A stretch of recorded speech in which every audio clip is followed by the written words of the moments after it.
Hello, everybody. Before we dive back into the fun of last week, Kate, do you have anything you want to talk about?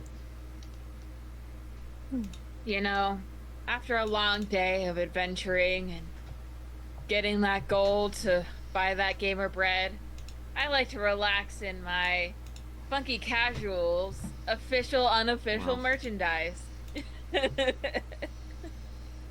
Sorry. no, You good. can check it Officially out on my unofficial. officially unofficial.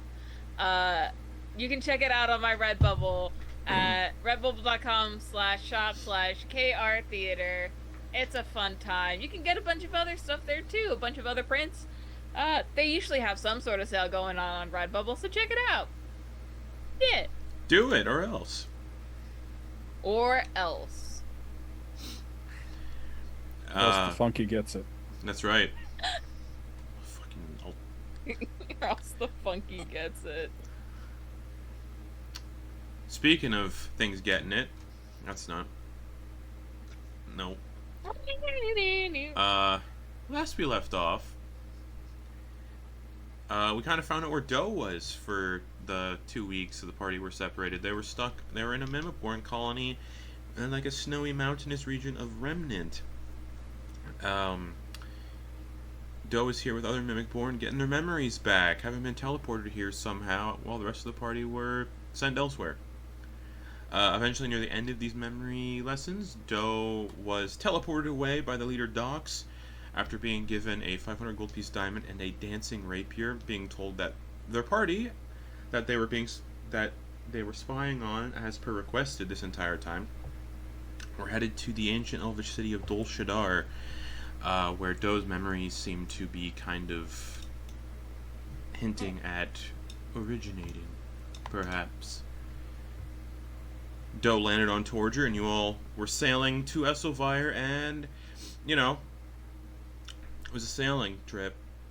Fish were caught, Mass was destroyed, but repaired, games of shuffleboard were played, and that was that. The rest of the trip was uneventful. Grin lost a net, got another net, and then some dolphins swam around. Really just a voyage. You all ended up on the continent of Esselvire, finding it devastated from possibly the recent moonfall and something that happened a long time ago, 4 decades ago, which, that's time. The continent was basically lifeless and destroyed, and bodies were floating through the air in like zero gravity energy kind of dealio. And Captain Tona was like, "Nah, this is too sketchy for me. We don't want to wait around because you're going to be gone for a while, so best of luck." And they sailed away after dropping you all off outside the ruins of the old capital city of the continent. You all clambered aboard Cornelius and your metal wagon and proceeded forward. Coming across a giant piece of the moon that Hopper was interested in harvesting but didn't want to do it themselves. So Grin offered to go do it and was besieged by a awful hallucination of them being chastised by Papa and being called useless, essentially, and a failure. Grin came out of the hallucination and was crying black tears, much like the figures seen on the road staring at the moon fragment.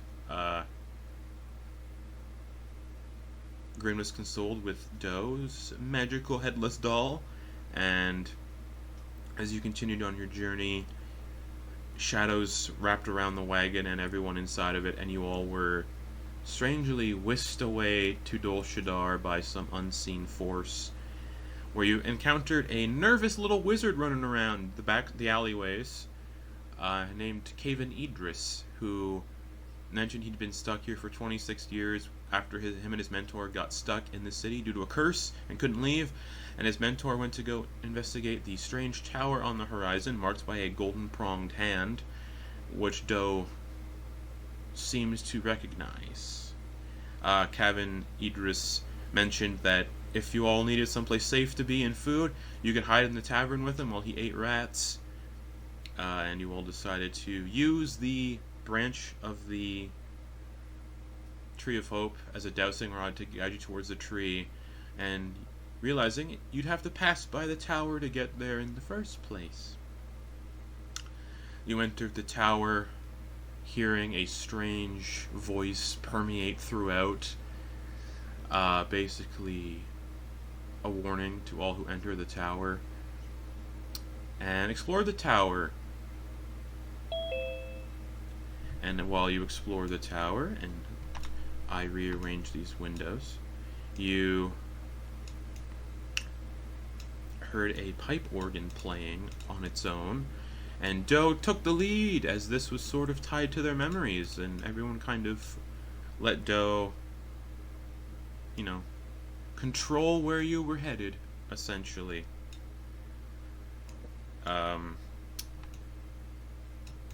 Nothing bad's gonna happen from that at all. Of course not. After investigating the dining room where this pipe organ was playing, the pipe organ seemed to stop as Doe approached it, and a cold breeze that smelled of death and decay began to waft through the tower, almost like it was guiding Doe to places where they should go in the tower.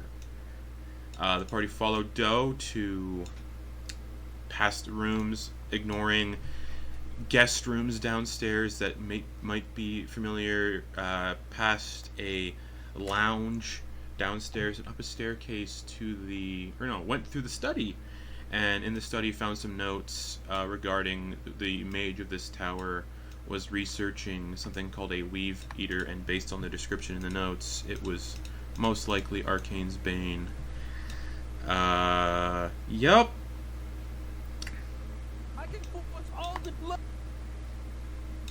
And,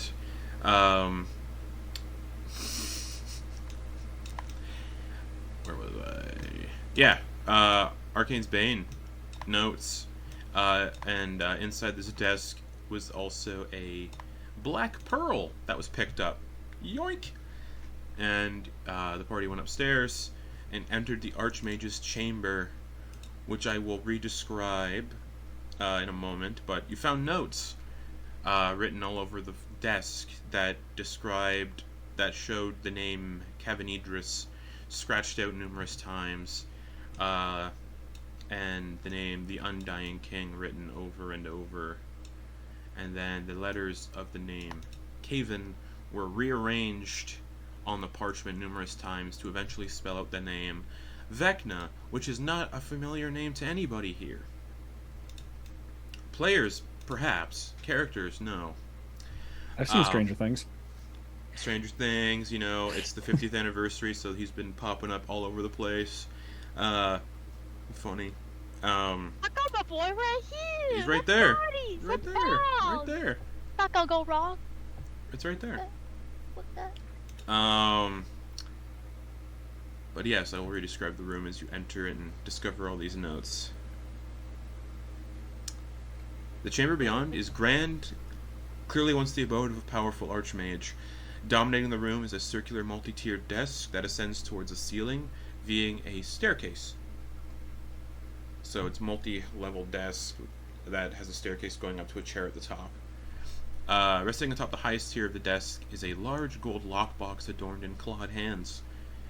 Yep, numerous notes scattered across the desk, which is where you discovered the name of this individual, and that they bound the demon prince of undeath, Orcus, into a black ring, and you saw Cavanidris fidgeting with a black ring on his hand.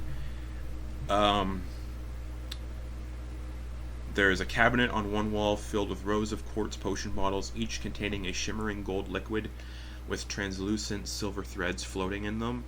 Labels taped to each bottle look like they bear simple phrases, and flanking the cabinet are goblets. There's a headless skeleton lying face down in the chamber, wearing elegant black robes with a hole in their back and a locket around what remains of a neck. The back wall features a tall, arched window offering a view of a tall, shadowy, dark tower, much like this one, tucked away in a large, dark cavern surrounded by swirling, dust-filled winds, and black candles float everywhere. Hoppers detect magic picked up divination on the window, illusion on the locket, enchantment on the vials in the cabinet, and then illusion beside the window. So So divination on the window, illusion on the locket and the wall beside the window, and enchantment on the vials in the cabinet. And that would be what pings off detect magic. And yeah, that's where we are. You all kind of come into this room, and then that feeling of being led through the tower dough disappears. Whatever force was leading you through this place has left for the moment. And I'm going to assume Cornelius and the wagon are parked outside the tower. Makes sense. Sorry, DM. One more time. You said illusion was on the locket and what next to the window? A portion of wall beside the window. Enchantment on a bunch of vials in the cabinet. All the potion bottles are radiating enchantment. Yeah. And yeah, divination is on the window. Can I investigate the illusion on the wall next to the window?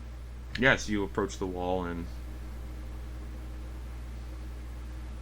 I'd like to investigate. How do you investigate it? By looking really hard. It looks like a wall. I think I'm gonna pass my hand through, like not touch the wall, Yeah, but like pass my hand through. Your hand just goes through the wall. It's an illusory wall. Awesome. I'm gonna see if anyone else saw me do that. Yeah, what you doing? Just kind of look around. Was anyone else looking towards me? I assume Antyr was probably. I mean, if you're scoping magic out, hell yeah.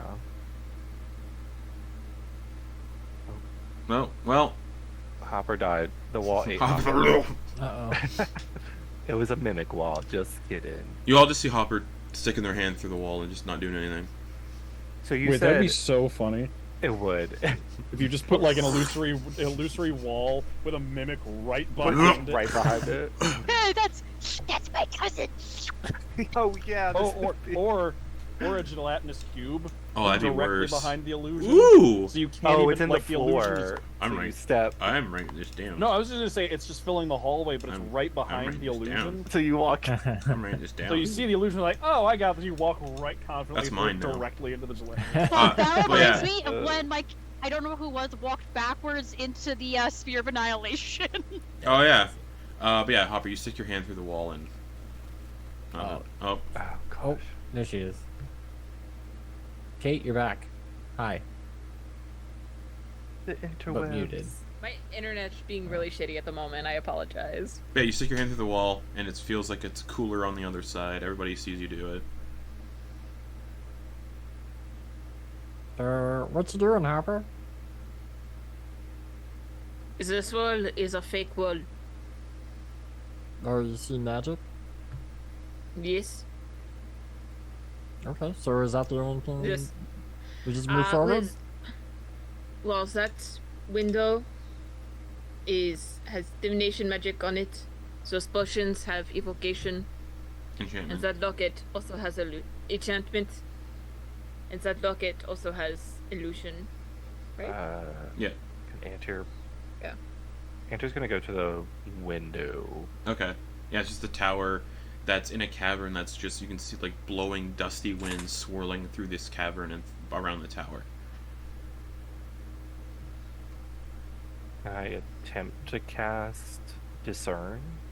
Grab Yeah. the pearl and Yeah.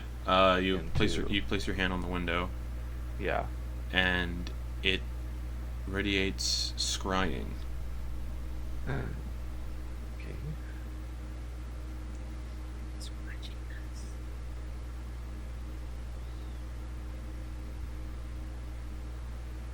So the window is So affected it's- by the scrying spell. So you're seeing whatever the spell is focused on through this window.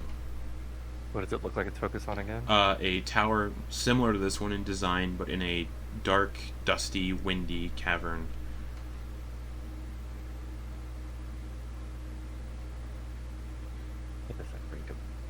You all did find notes downstairs in the study that went into depth about the plane of pandemonium. Oh yeah, Pandemonium. I think I avoided writing that because it's scary. We've been there before. Yeah.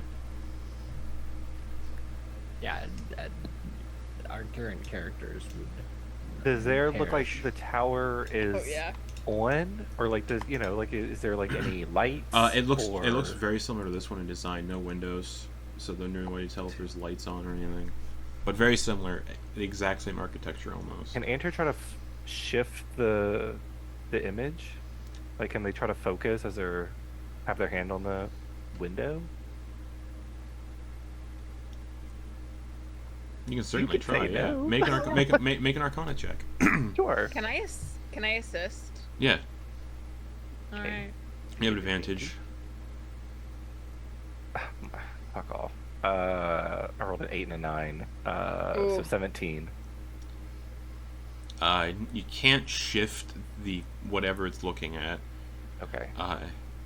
And as you do, you just feel like very slender, bony fingers kind of Gross. brushing the base of your skull. Oh. Okay. And dear, should I give it a try? I would avoid probably not touching that, to be honest. I mean, you can if you want, but it had not great effects following after. I'm gonna try to shift the image. Okay, make an Arcana check. –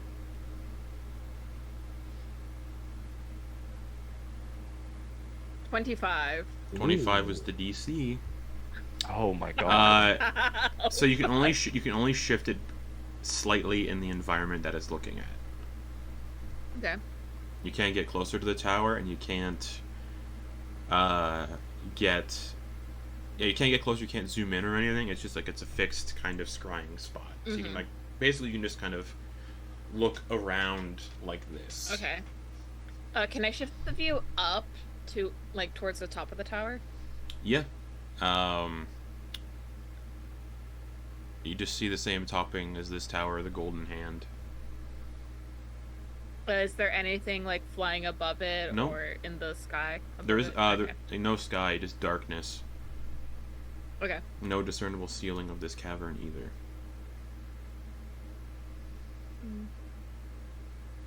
I'm gonna shift down to the base. It looks the same as this one, stairs leading up to a door. Okay. I don't know what you thought was so hard about manipulating the image, Antyr. I got through fine. Yeah, but did you get touched by creepy skeleton fingers? No, I did not. It was Okay. perfectly then- normal. Then our experiences were not the same, unfortunately. And I Hopper, think you just also weren't smart enough. feel a pair of like bony, cold fingers brushing against the base of your skull.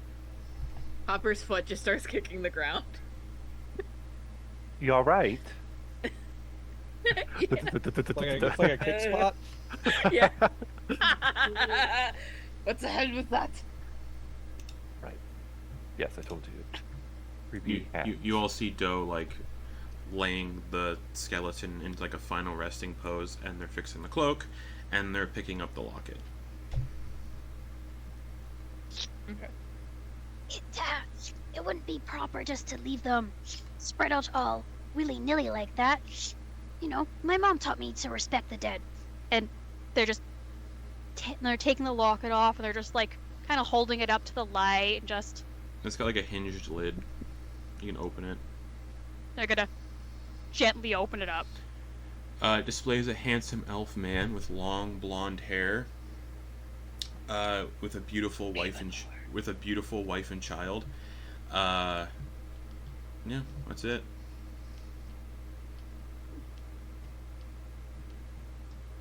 Recognize his figure? Or And keeping in mind, Hopper did tell you that the locket does have illusion magic on it. But it's just a handsome elf man, long blonde hair. It's like he's standing in a garden with with a beautiful elvish woman beside him. They're both kind of supporting a child in their arms who is happy and laughing. Looking at it and knowing that there's some stuff going on, Yeah. kid, don't try to figure out if there's any way to get rid of it, or if there's like a physical thing that. What else do I have? Ah, my camera. Jesus.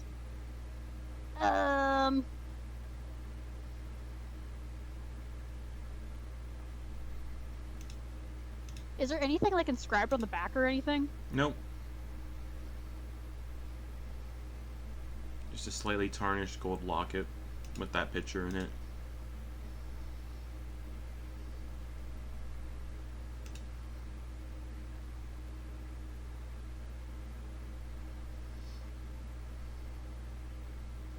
Do we know any of these people? None of them look familiar. He's just asking everyone else.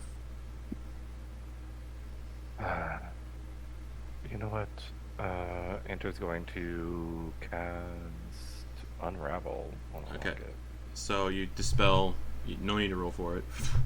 Okay. You dispel the illusion of the locket, and it goes from tarnished gold to immaculate gold. The picture in the locket also changes to show the same handsome elf man standing beside Kevin Idris, looking how he did when you saw him in the alleyway. The pair of them are standing in front of this very tower when the city of Dol Shadar was thriving and alive. You can see familiar landscapes and people moving around in the background and stuff. And the initials K plus V etched into the locket.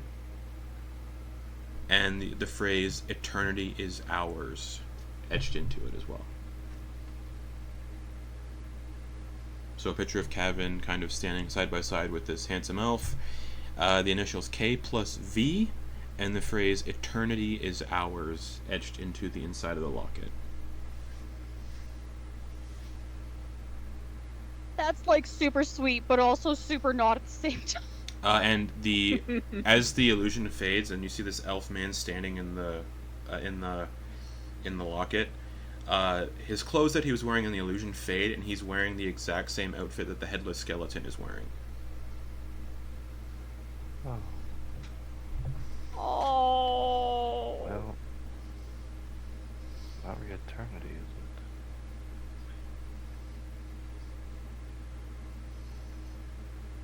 Where's the headless skeleton again? On the floor, like near the door, like right by the desk.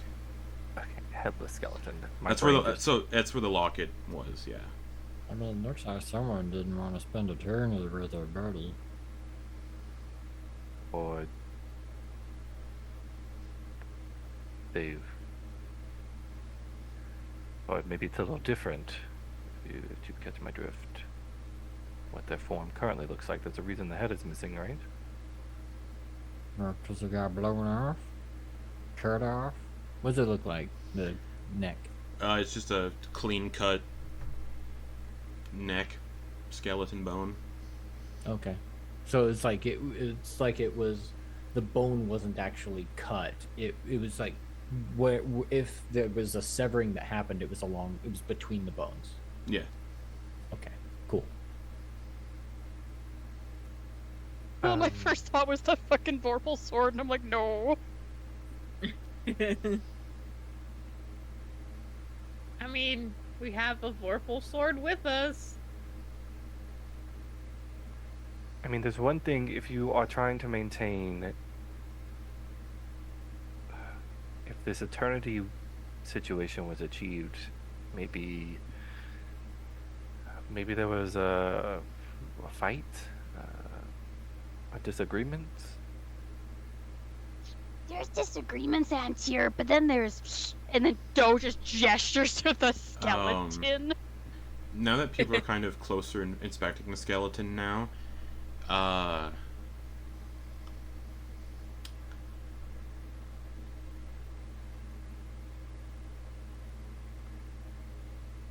and actually, yeah, never mind.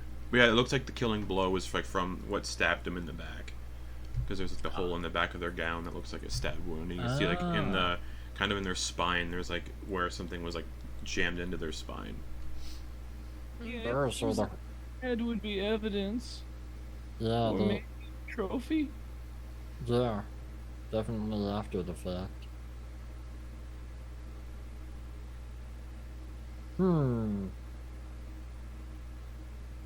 I mean, that... What should we do with the locket? I keep it. Yeah, Grin, can you put that in the bag? In your... Zip. Thank you. Zip.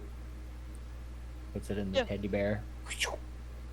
I just feels kind of. Um, And just gonna gather up the bones. sure. of Yeah, the skeleton.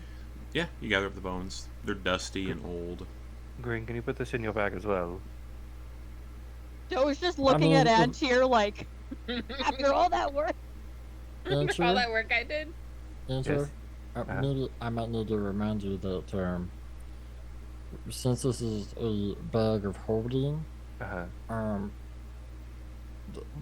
the bones aren't gonna stick together, and you'd have to calm back each bone at a time Or I could just say individually. all the bones within the bag and it'll just blah, blah, blah, blah, blah. Or you Oh, could you, all bones that belong to one thing. You could just call them a skeleton. Or look, I'll do this. And just gonna take the little it's a cloak that Mhm. they found. Yeah, up like a in, black. gonna tie it up. It's like a cloak / coat. It's like high necked. I Yeah. think that was just the difference between this bag and Hilda's Vinny. Hilda's Vinny can call up like a bunch of things, whereas this is you have to do it individually, like think of it. That's fine. I have time. I'll think of each bone if I need to. The skeleton is Bone, bone, is bone. surprisingly intact. It's not like falling apart. Oh, so there's like sinew and like skin kind of holding The things in skeleton place? is still in one single piece, but there's nothing holding it together. Oh, gross. So it's like Tendons. magically. There's no Maybe. tendons, there's no sinew, there's no skin, there's no muscle. It's just bone, but it's all still intact except for the head. Well, I mean, intact, but like they're not connected though. Oh, they're right? connected. Still in the joints and everything. How are they connected? Don't know. Okay, I'm just gonna Is that pull and see how they're fossilization? connected. You can't figure it out. Oh, okay. You look at it and there's no way they should be.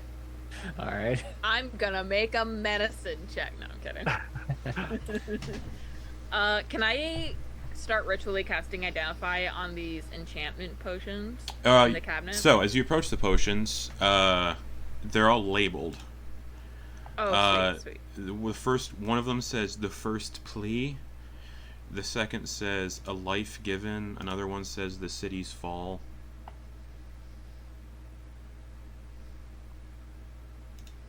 Huh.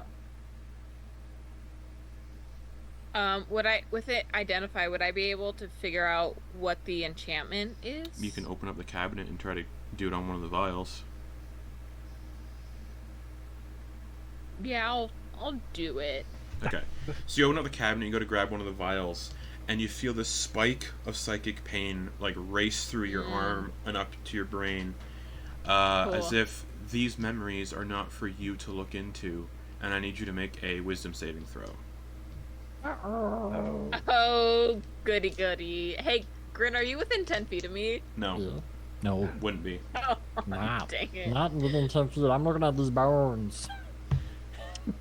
6. You take 13 psychic damage. Ow! But you just you feel that they're memories. Oh, wait, and- I have resistance to psychic damage because of my shield. Okay. Nice. That's good. you take have- 6. Okay. But yeah, you get a sense that these are memories and something you are not permitted to look into them. Hey, Antyr, come over here and investigate these files. Everybody saw Hopper touch one and then kind of Like seize. wince. No, like seize up, like they completely like seized up, like they're having a seizure. Hey, Antyr, come over here. And no, thank you. Why don't we go through this? Investigate this hidden passage. Doe, Joe's like saw that and they're just like, the vials are. There's whispering coming from the vials that only you can hear and nobody else can.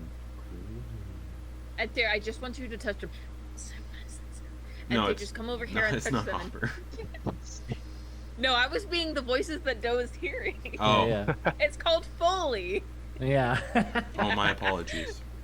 I was doing Doe's Foley for them. So, what are you doing with the skeleton? It's weirdly intact aside from the head. If Grin's not gonna let me use the bag of holding, then I'll walk Oh, you yeah, with it. I'll use Okay. the bag of holding. I'm just. No, you shove a whole skeleton, a headless skeleton, into the bag of holding. Key thing to note about magic and arcane, and even when you go into it, even when the form seems not all there, it's always good to when you get the chance to destroy the remaining pieces that may be left behind. What'd you just say?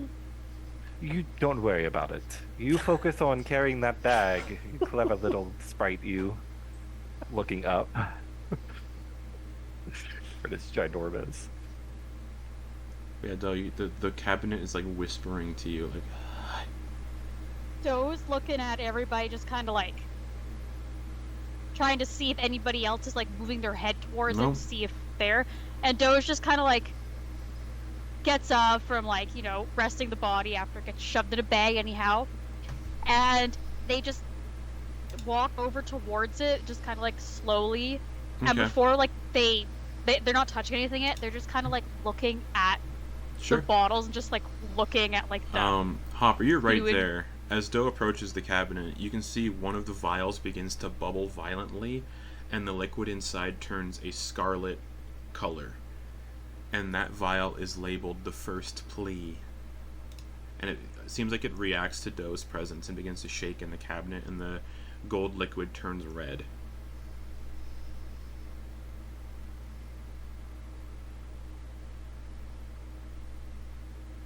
Oh, that looks weird.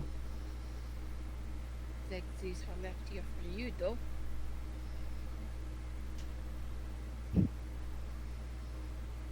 You can Doe's mouth goes dry even with that long tongue. And they're gonna take their one hand and just it's kind of like shaking a bit, and they're just gonna gently like try to Alright.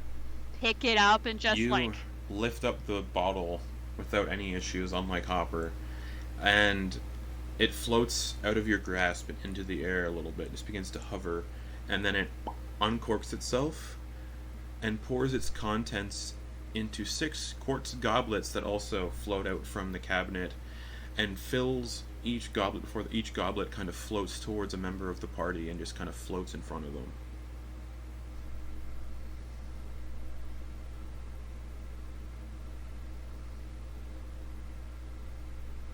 Doe grabs their goblet.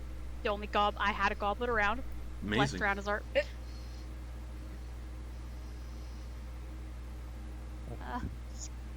You all have other goblets floating with the same kind of potion inside, similar to the one Doe has.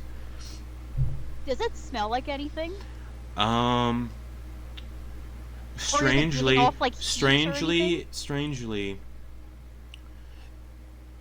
the only smell you can equate it to is childhood. Oh no! Oh no! And that's what the scent that everybody else kind of gets too, is childhood. By your own kind of interpretation of that. One pilot has entered the chat. Hey, should we? This is kind of weird, right? We're not gonna drink this, right? What? Yeah, Grin. Oh, Vonkar's drinking the potion? Oh, it was like halfway to Oh. his mouth. He wasn't quite drinking it yet. Oh, okay. Vonkar's got nothing to be afeared of. Yeah, I think I mean, at there's this... no reason to drink it, right? Well, there's no reason not to drink it. I mean, at this... Listen, I understand the reservation to want to do this, but we are... What else can we do? I mean, we can- Walk through this area right here. How about Here, you... if you drink it, I will drink it. I think it actually might be better if one of us, maybe one or two of us, stays coherent if something were to go awry with us drinking it. I'll go in. I will make that sacrifice. We will delve into whatever experiences we see. Alright, you guys go knock yourselves out, and then I'll just... Grin, do get close it. to us. Everybody gather around Yeah, in a tight sure. circle around Grin. You are a focal point. You guys have been knocked out, and I'm gonna have to fight this while you're all You're so powerful, incapacitated. Grin. You're so powerful. Alright, fine, yeah. Hey See? Justin, Yeah. is there any leftover goblets? No? Okay. The cabinet gave you what you needed. I don't Cabinet like give that. it, the cabinet take it. Lex, that made it worse. All right. Does anybody else feel reservations about drinking this? Considering I already took damage from the cabinet itself, I am a little hesitant. I will say, for Vonkar, it definitely is not alcohol. Oh, good. I Is assumed this- it wasn't. Just, just putting that out there. The booze. Is this the boobs? Jeez.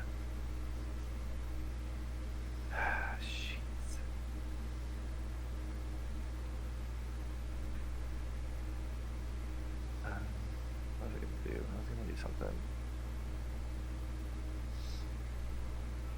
Might as well. All right, Grin. Yeah.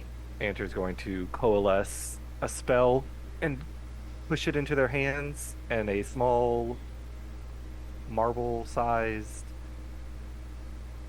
I explained it, solar system-esque thing, like a galaxy within a bead. They just did Arcane Abeyance on Yep. a counter spell.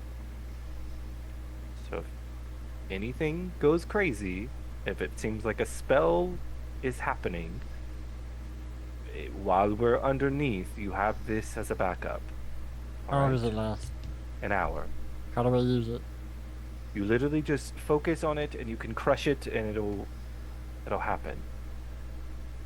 Okay. So let me double check. I think that's how it works, yeah. Who is all drinking and who's staying behind? I'm Empty drinking. drink. I drinketh of the cup. I assume Doe- Doe drinking? Doe already went for it when Antyr Okay. was trying to. They were just like, they need to know. Okay. Mhm. Is Hopper drinking? Out of character, I kind of want Hopper not to drink it because my internet is being shit right now, and I don't want to fuck anything up if I can't respond. Oh, immediately. you don't have to worry about that. Yeah. Okay.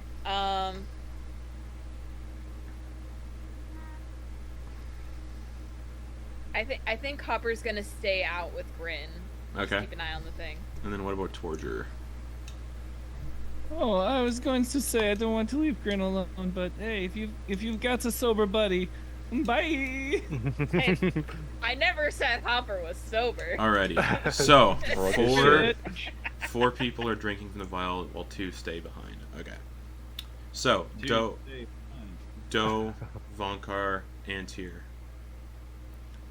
You drink the potion, you feel yourselves plunging through timeless memories, landing in this very room, but from a distant past. At the top of this multi-tiered desk, you're still in the same room, and you're looking around, and you're, like, aware. You can see yourself in this memory, but you're, like, translucent, like you're not a part of it. At the top of the multi-tiered desk sits Cavanidris, the very terrified man you saw in the alleyway. He's writing something under dim candlelight when there's a knock at the door. Archmage Idris, there are some parents wishing to speak to you regarding your... And without even a hesitation, no missed beats, Kevin Idris gestures towards the door, conjuring this violet-colored ethereal hand that opens it to reveal the handsome, long, blonde-haired human man from the locket, and whose skeleton now lies in the chamber. He is dressed very similar to the skeleton. Accompanying him are two elvish adults. The father carries a bundle wrapped in blankets with a pale arm visibly poking out from beneath the cover. Clearly the arm of a child. The two elvish parents, seem strangely devoid of emotion, their faces having been blurred and difficult to discern. Archmage Idris, sir, as you're aware, the city grants a benefit to parents for each child under the age of 17. Our child recently passed away from an illness, and with their passing, our benefits will cease. And the elvish parents set the wrapped up bundle that is their child, on the floor. We were hoping to sell the remains to you. Everyone knows about your experiments and we're willing to offer you their body. They're useless to us now, being dead and all. And Cavan just sort of sighs, kneels down to remove the blankets covering this blurred out face, and looks towards the handsome elf. Investigate the child's death thoroughly and ensure appropriate reward or punishment based on your findings. Cavan scoops the bundle up in his arms and then turns and walks through an illusory wall near an arched window at the back of the room. The memory then concludes, and those of you who drank the potion are no longer incapacitated and are back in your bodies. For Grin and Hopper, everyone who drank the potion just kind of just standing there blinking occasionally before they are thrust back into their consciousness.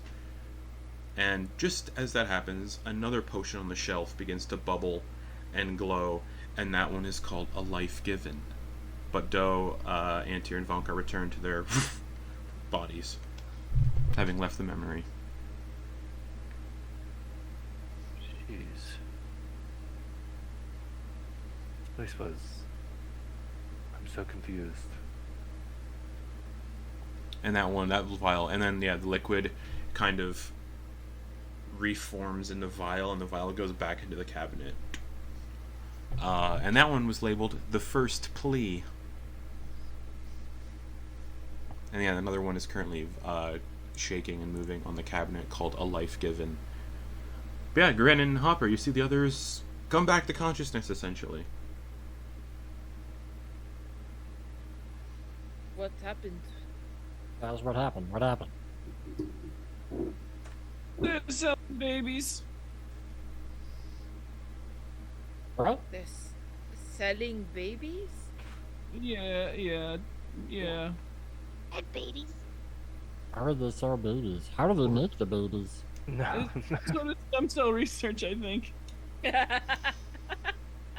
It's...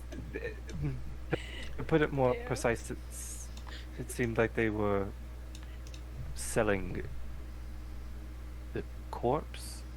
I'd The say deceased. the corpse looked like they were around 5 or 6. So who was buying, who was selling? Apparently there was a... If they had children, they were given a stipend? Is that correct? Did I understand that correctly? Yeah. DM? Any families with children under the age of 17 got a gold allowance to take care of their child. And these elvish parents, their child died from a sickness, and they weren't going to get benefits anymore. So they're like, we heard the Archmage is doing experiments. We're going to sell our child's corpse to the Archmage in the hopes he'll give us money for it. Got it. And he sighed, agreed, but told the elf to investigate the means of the child's death and offer reward or punishment based on what he found. Yeah, so essentially, because they lost their child, they offered up the body because of the experiments that were happening. But it seemed like there was some good, because it seemed as though this mage was looking into how it died, so if the parents couldn't get away with potentially murdering it, or maybe neglect, which is good. And the mage was definitely the nervous guy you saw in the alley earlier. Yeah, and it definitely was this craven fellow. Or they called him by Craven, right? Caven Idris. Caven, sorry. And then in the notes you found in here, he changed his name to the Undying King, Vecna the Undying King.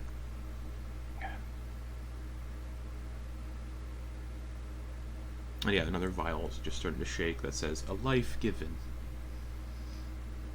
Sounds like our friend in the alley was lying to us. If he was in this vision you all had from who knows how long ago? Hello, boys. Well, from the locket, it seems as though whatever they were talking about, some eternity was achieved. And if I'm to put, apples with oranges or whatever you say, it seems as though their experimentations with the bodies seem to have some effect, maybe. I mean, it's not heard of for mages to attempt eternity, immortality. Sounds like bad stuff. I would do a divine sense. Oh yeah, just evil permeates everywhere. Right. Can I? Oh, go ahead. I guess. Are there any celestial fiend or undead No. or anything that would stand out from the hollow spell within 60 feet? No. No. Okay. Cool. Thanks. There's a desk in here, yeah. Yeah, it's a multi-tiered, like three-story, kind of like a three-tiered desk that has a staircase built into it that rises to a chair, and the desk is just covered in papers and notes. I want to go try and read the notes. You've already read the notes. They're the ones that Oh. that were just him like mentioning him binding the demonic prince of undeath Orcus into a ring, and then after subjugating the demon, learning rituals of undeath. Okay. Nothing mentioning experiments on child cadavers. Joe's gonna reach towards the second vial, Okay. and they just kind of swallow hard and go, Well, maybe this one will be a little more happy. You grab it and it uncorks and it pours into the 6 goblets again.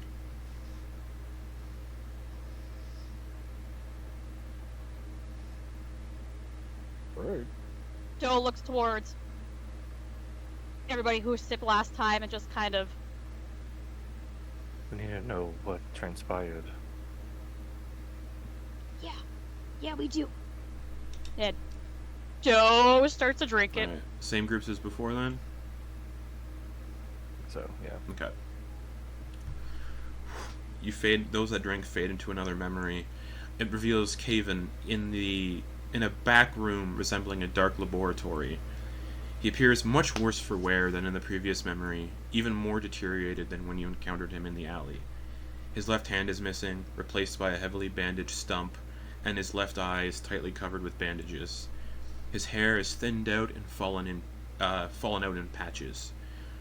On a stone table lies the body of a child, partially resembling the one from the first memory.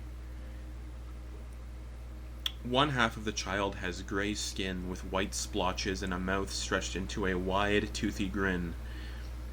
The right side of the face has that side of the face has 2 pale orange, unblinking eyes, kind of like this, side by side like that. It's clearly doe, with one half displaying elvish features and the other half reflecting their Mimicborn self. The left arm and leg are much longer than the right, gnarled and crooked. The child briefly sits upright, sobbing and crying. But Caven places a hand on their shoulder. "Sleep, child. It's not your time yet. Sleep." And at these words, the child lies back down on the table and seems to fall into a deep slumber. Then, thrust out of the memory. As another vial begins to bubble and shake called the City's Fall. So the first memory, you saw Caven take the child and walk through the illusory wall. And in the second memory, that child was partially turned into doe. So you saw like a Mimicborn sized child. Half child, half Mimicborn, half elf on this table.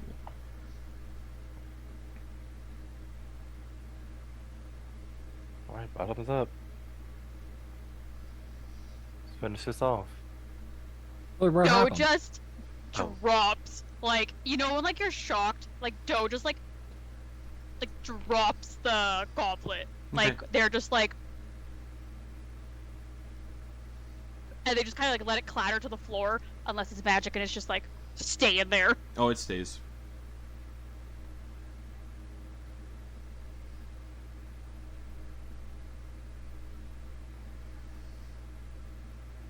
We know how creatures like doe, entities like doe was created. Whatever these experiments were seem to be. Did that look exactly like dough? Yeah. So it's not just It's not just any one like dough. It's actually dough. Oh.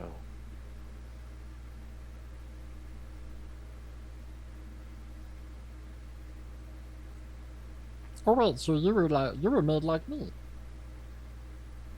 Through magic? Yeah. True. Maybe not exactly like me. Yes, I think, what, you just kind of appeared?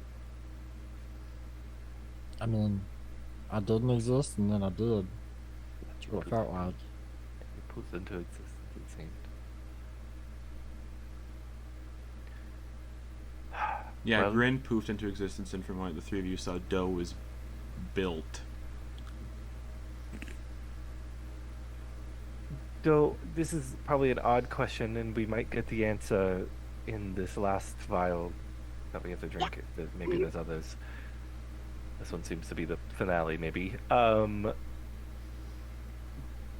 you happen to know, like, when you came to, did you have a motive? Did you have a drive to do something, to achieve something, to gain something? Or did you just... It was just like, you papers came... flew everywhere, and I was looking at Dad, and it was And like Doe is just like, you're just looking in their eyes, and they're just like trying to search for anything, and their brain is just like,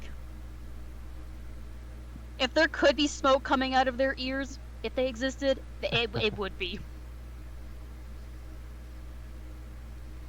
but nothing of the sort, Antyr.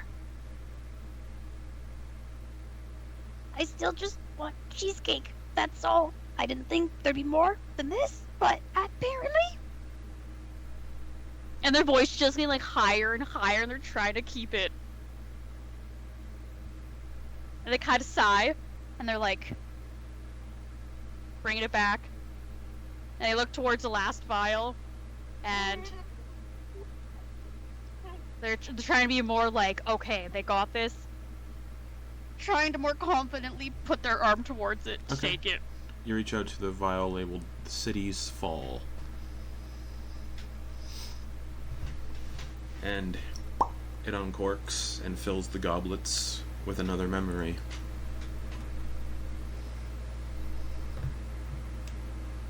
Bottom up. Let's go. Okay.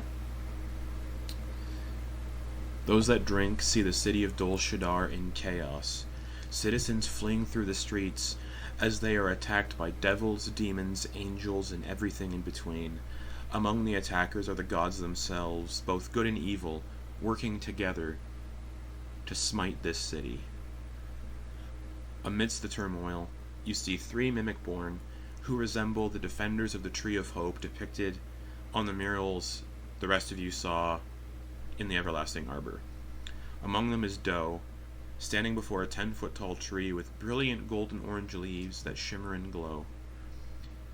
Caven approaches the tree and its defenders, followed by numerous elves and humans dressed in dark robes and hoods, wielding wands, staves, and knives.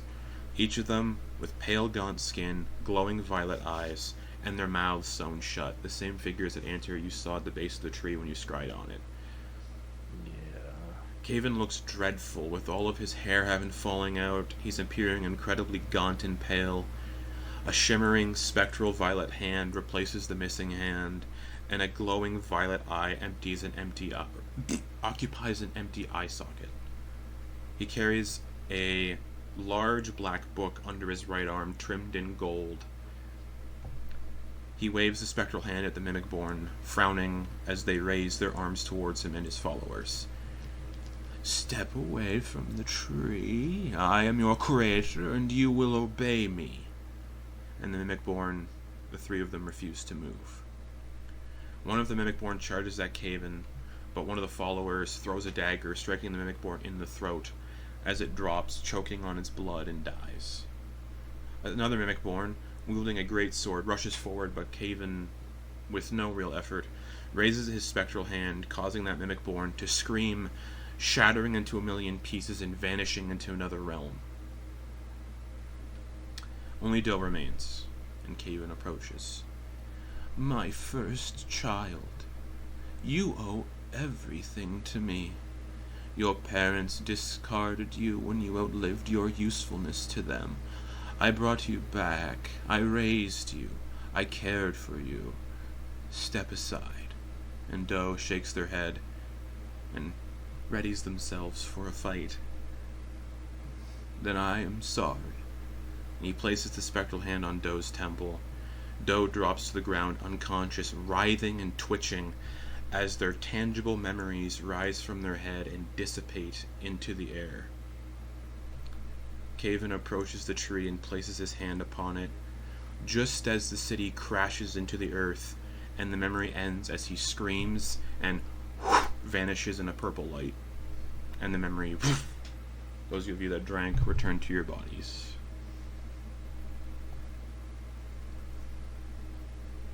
Hey, what happened? Oh.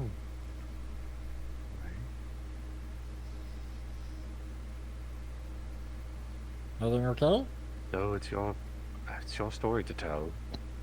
Yeah, everything's fine, Grin. Yep, 100%.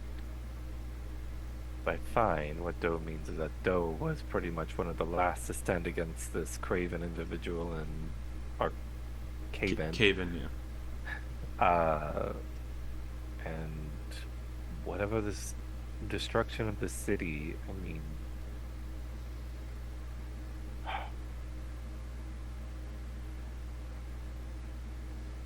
But you did see both sides of the pantheon, the good and the evil, working together to take the city out of the sky. whatever this cave-in individual was doing incited anger, the wrath of this place's entire godly pantheon. I mean, put it plainly, Doe attempted, along with her kin, to defend a tree. It was the tree of hope. Was it that? But You really gotta do something bad to have both sides fight against you. And Doe's like almost like nervously like smacking their tongue. think of this: when your gods have a way of creating, right? I mean, they are fueled by the faith that is provided to them by their followers. This individual was creating a whole new race. I don't believe anything of your kind have existed prior to that. I mean, you called it his first child, which implies...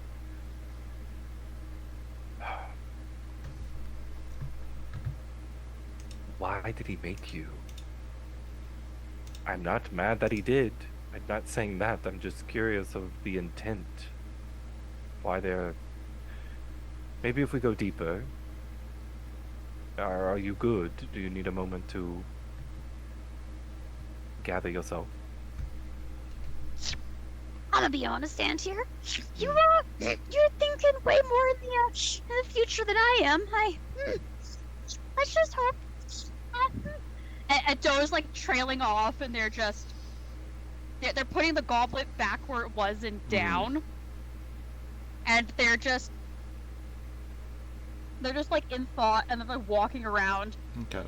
And like, you know how like their teeth, they can pull their teeth out, Yeah. and like they keep coming back like sharks. So like instead of like nervously biting their nails, they're just like nervously like picking teeth out, like not even thinking about it, and they're just like scattering them around the room. That is vile. Andrew's gonna collect the Yeah. teeth. That's gross. They're just gonna go into a little pouch. The magistrates will just go and pick some off the ground. Yeah. Hey, Yeah, and this is a magical creature. that's true. And yeah, in the first memory, you did see Kaven with Doe's body before they were Doe step through the illusory wall beside the window. we need a moment, we can take it, but I think we need to continue to delve deeper. Whatever, we still need to figure out more about you before we can even begin to venture toward the tree. Plus, that cave-in individual is still about, so just be on guard, be alert, be aware. Well, why wouldn't they come after us right when we got here? Maybe it's a game.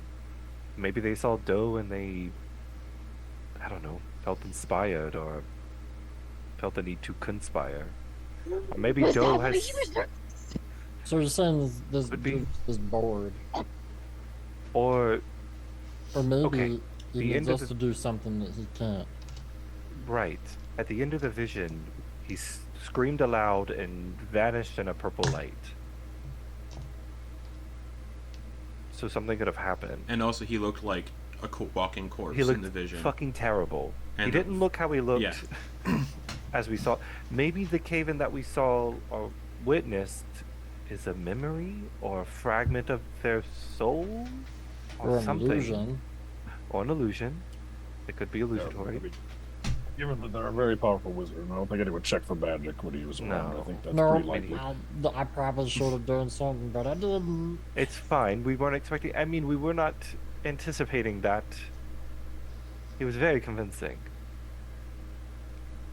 I mean, I fully believe that he couldn't cast more than a simple cantrip. I forgot, in the memories, and in the picture of him on the locket before he got all corpsey, there was no Emberethenium pin on his robe like there was when you encountered him in the city roaming around. And the Emberethenium logo is also on Doe's journal. What's the Emberethenium? It was I wrote it. arcane sort of library in the city, in Undying City. Hence saying was is because Undying City, as you remember, underwater. Right. But in the locket, he didn't have that. Nor in the memories. No Just memory in the- of Fuck. Just in the nervous version of him you saw in the city, he was wearing that. And it's the same logo that's on Doe's journal. Let's. Are we good to move? Can we continue forward? Is everybody okay that he is the reason I'm like this? That's a Like question here? for you. I think it's a question for you more than anybody.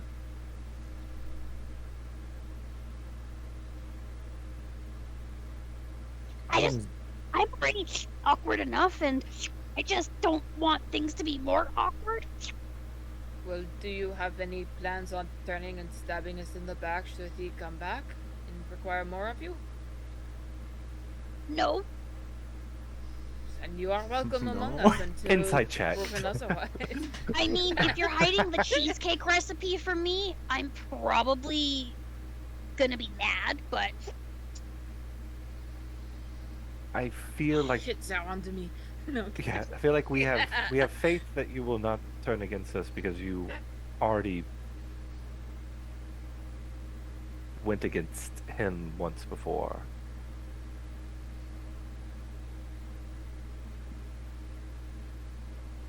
And you're stronger now. Right? You can cast magic. That tongue can carry that stick and just hold it aloft without any threat or worry. And you have us. He's powerful, but maybe the six of us can overpower if something goes amiss. how did he know that I trust him with the Emberethenium symbol? There's a connection that they were trying to make with you. But how would he know that? Maybe, someone you know came here first. And you got their stuff. How many people did you meet before Torger? Well, my dad worked as a Okay. knowledge keeper there, so I'm just. Maybe this cave-in person has been tracking you. Keeping an eye on what you've been doing, your movements. Why wouldn't they? How can they do that inside here, though? No one can leave. That's what they say. That's what Caven said. A lot At of this our, point, I wouldn't trust a word that Caven said. yes, a lot of our facts about this place have come from a person that we know now we cannot trust. And if they are information spread to the outside, would you not want that information? Why wouldn't you want to tell people that you couldn't escape here? No one would ever come. Wait, what was? Wait a minute. No, never mind. It was Cass Okay. again. Never mind. I Oh, thought that Cassigan. was Yeah. Cassigan was- Kassigigan. So I definitely swapped the K in Cavan Yeah. and the C in Yeah. Cassigan. 'cause Yeah, it's all Cavan about is C, but in the locket, the initials inscribed in it were K plus V. Castigan and Vecna. Yeah, so that's why I did Cassigan. Kassigigan. Castigan I did- and Vecna forever. Yeah, essentially. In some of the notes, you did find that, like, in some of the notes in the study, it mentioned that him and his closest ally and love were working together to find eternity. You can probably assume that Caven and the handsome elf were a thing.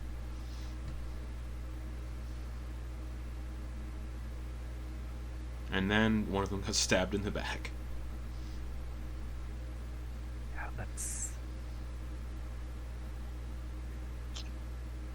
Antyr, yes. you don't think that somehow that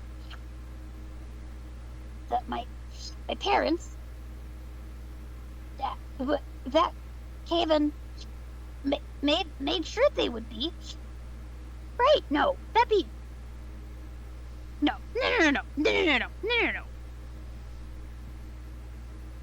Right? I don't want you to find mistrust in people that you clearly have ties with, so I think we should just leave those questions unasked and unanswered. That'd be fucked up. That'd be a lot of fucked. Thanks, I Hilda said Sweetie. Here, I'm here for the hurt, but oh, damn. That's So, I just saw would you mind Ace telling cheek. us who you think your parents are? Oh, it's an anagram for cheesecake. Ace cheeks. Yeah. nice cheeks. You've heard of Ace Venture. Get ready for Ace Cheeks.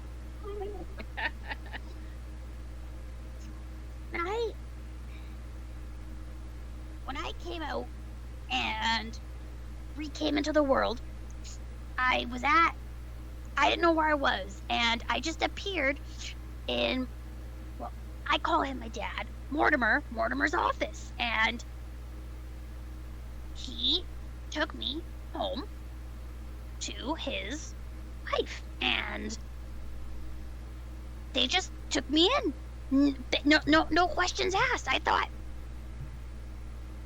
I just thought they were nice. They didn't have any kids. They always wanted a kid. They named me Doe. And I thought it was a nice name. It was Shay and Mortimer, and they had an extra room there, and she made good food. Made really good rabbit stew.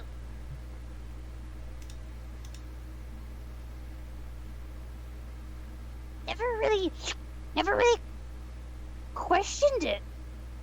You know, when you just kind of appear somewhere, it was just kindness. They gave me clothes. He gave me the book, my book that I write everything in, and Everybody's seen Doe's random Yeah. drawings and scribbles. like this was his. This was Mortimer's threads, and I've just kind of worn them down, and they taught me everything. I didn't know anything.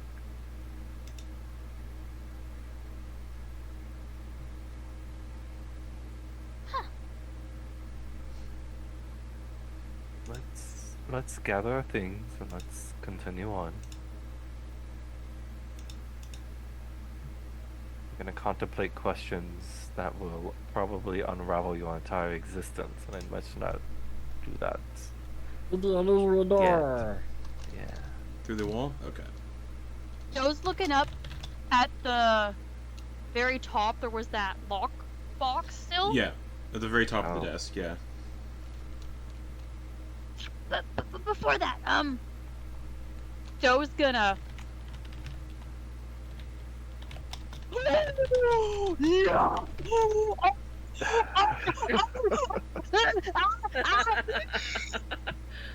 Huh? What's up? Huh? Dol, are you alright?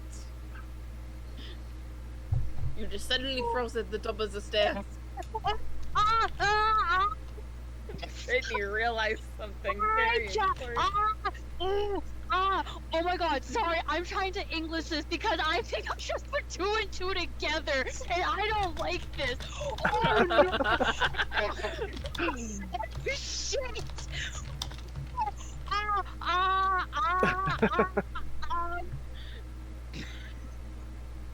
Are you okay, Britt? The head. Oh my god! Mortimer gave that to her! Joe mentioned that Mortimer gave it to her, and they were just like, yeah, figure it out. I don't know what this does. Oh, shit! Oh my god! You gotta share with the class. Yeah, we don't know what's going I on. have no idea what's happening. Is something with a lockbox?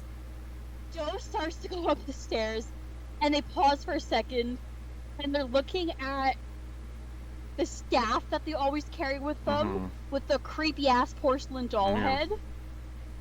Mm-hmm. And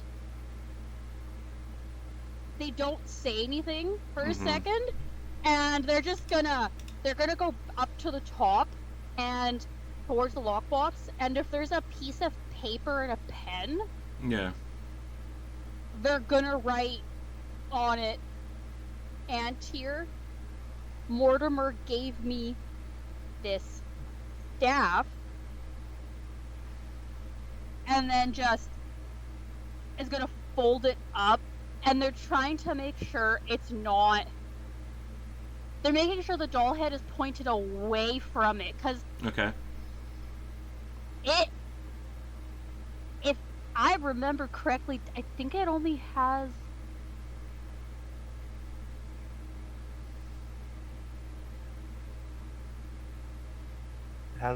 It only has one eye, right? Yeah. And it speaks occasionally. Yeah. So they're just writing that down, putting that there, and they're just gonna take their mind off that for a second and look at the lockbox. Okay. It's just a gold lockbox that's got hand-like motifs on it. Doe would like to just investigate it to see if it is locked arcanely and or physically. Looking at it, it's definitely not trapped at all. You don't sense anything coming off of it. Okay. Doe is just gonna. They're gonna put their hand on top of one of the other hands, just like a little pat. Okay. Yeah. And they're going to see if it opens. Yeah. It opens up and it's empty. Does it look like there might be a false No. bottom? It's just empty. Okay. Okay. And as they're walking down the stairs, Doe's just going to slip the note into Antyr's hand. Okay. And they're just gonna go. So, yeah, we should let's keep going. Yeah, it says some. Well, this Mortimer gave me the staff. Blah blah blah. Sees, hears. And Joe was just like going on, but just like, oh no,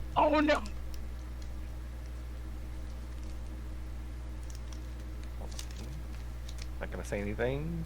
Gotta keep it quiet. Gonna give a nod to Doe, but yeah, Through the illusory wall. the wall. Okay. Passing through the wall, you step into a laboratory that is shrouded in darkness, illuminated only by the faint flicker of black candles that burn steadily, their wax unmelted. At its center stands the very stone table that Doe was made on, adorned with antiquated medical apparatus and tools. Shelves line the walls, holding jars filled with preserved organs. Among them, a container of vivid green fluid houses a suspended brain that floats around within.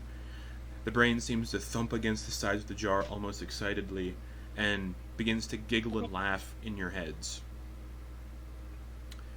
Adjacent to these peculiar specimens are other jars containing what appear to be hybrid fetuses, reminiscent of a blend between elf and Mimicborn. Mounted on the wall beside these unsettling displays is an archway leading down into darkness with a staircase, its stone adorned with a glowing violet glyph. A body-shaped form stands upright against one of the walls and is covered in a sheet. And a voice calls out from what appears to be a sphere crafted from crimson-colored quartz, roughly the size of a grapefruit, and resting on a golden dish on one of the shelves. And as it calls out, you can see 2 pinpricks of dull light glow within, almost like eyes. Hello? Master Caven? Is that... No, it's not. Oh, thank God. Who are you all? The Master won't be pleased to find intruders in his tower. Implore you to leave, but I wish to avoid seeing further bloodshed unless... And then the orb kind of levitates and floats towards you all. And you can see 2 like pinpricks of light in it that look like eyes. Are you here to save me? I mean, maybe you said that they would be mad that we were here, that we're trespassing, but they kind of told us to go here. Oh. Well. Are you here to save me As far then? as we know. Who are you? Well, my name is... Well, as he's like stammering and stuff. I'm gonna do divine sense. Yeah, nothing. Still Not nothing. evil? No. Except Cool. evil coming from the brain in the jar that's bumping around in the glass. Oh, okay. That's about it. That's evil. But this guy nah, not undead or anything? nothing at all. Okay, cool. No alignment either. Or like doesn't ping evil, I mean. Okay. Well, my name is Professor Orknir. Please tell me that you're here to save me. I can assist you. The Master used me for my vast knowledge into the Elcamirian Empire, if that is of any interest. You know, the city of Elcamir, that kind of thing. Which the city of Elcamir you've heard about before. It's where the Everlasting Arbor was grown. If that is any interest, you know, please take me with you. Get me out of here. I can also make really good coffee. Well, I know how to make really good coffee. I can't make it. Because I have no hands. Is there anything of... Is it... What's behind that sheet curtain thing? Oh, one of the Master's flesh golems. Currently inert. Alright. I'm going to pop off a temporary hit point thing for us. Just real quick. Right. Yeah. It's going to be... Everyone bumps up to 10 temporary hit points. Nice. I believe. Let me double check. I might have done it. Got it. Yeah, the orb just kind of floats around looking at you all. Oh, so it's actually a D8 plus my intelligence, so that'll be 11 actually. Okay, and yeah, you just keep hearing like laughter in your brain, in your head, coming from the brain that's bumping around inside the jar all excitedly. What is that?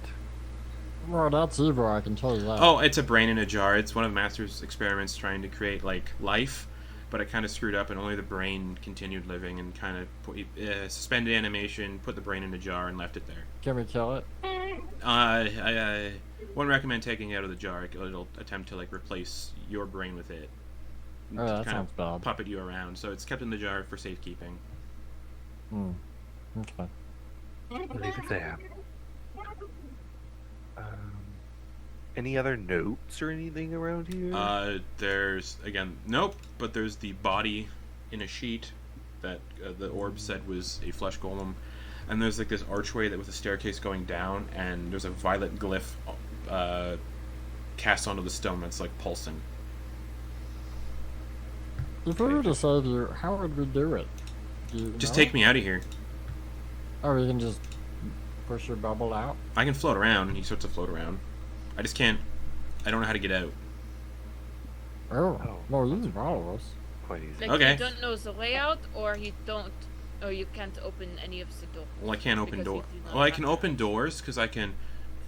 And it seems like focus and strain. You see like a little scarlet-colored mage hand appear and then disappear. Wait, then you had him go like.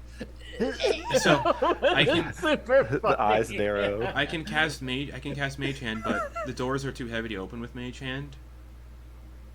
But the master is able to do it, so you know. Right. Exactly 5 pounds and 1 ounce. I've just been kept in this chamber, kind of overseeing the master's work recently.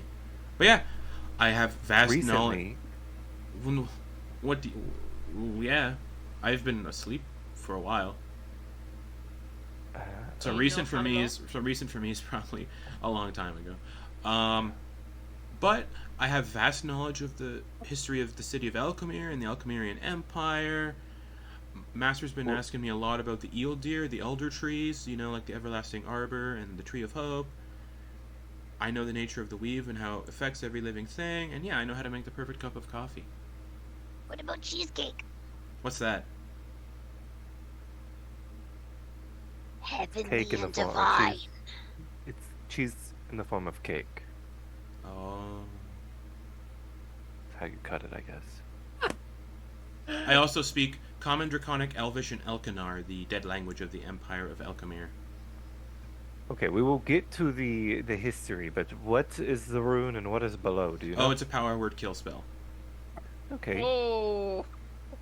so definitely don't go through that. Well, you can, it just has to be dispelled first. But if you pass beneath the archway, it'd kill you. It protects whatever the master was working on down below, which I don't even know what he was working on down below. Ah, you know what? We're here. And I think the flesh golem's inert. He kind of like pivots to look towards the flesh golem, and like the eyes that are inside the crystal kind of squint. Just I'm gonna start ritually casting detect magic again. okay.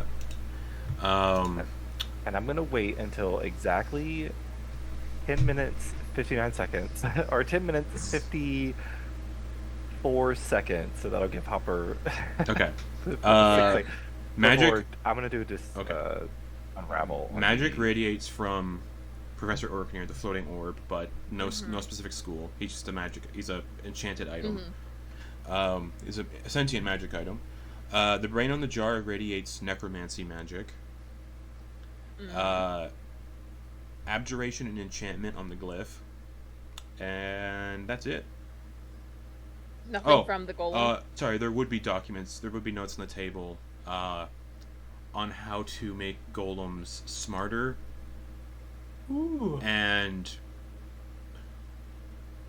perceived as people.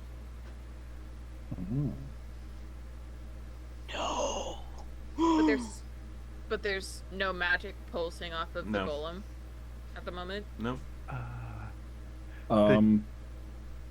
Which one was the power word kill again? Was it the, It's the a glyph? it's a glyph above the doorway that leads down below. Okay. How Let's get these notes. These notes look important. Mhm. Puts them in the bag. Sure. how tall does the person in the figure of the chair look?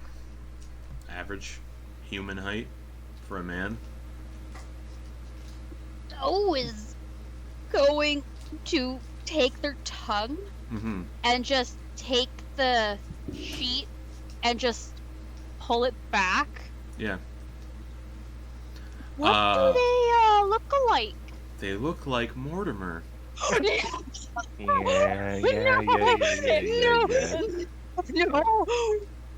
Oh No. Joe passes out. And they're just standing there, expressionless, just standing there. No. the head kind of down. Do you recognize him, Doe? You just kind of see tears, but all of Doe's eyes just start running down their face. It's okay. It's fine. It's fine. It's no big deal. Yeah, Torger puts a hand on their shoulder. Okay.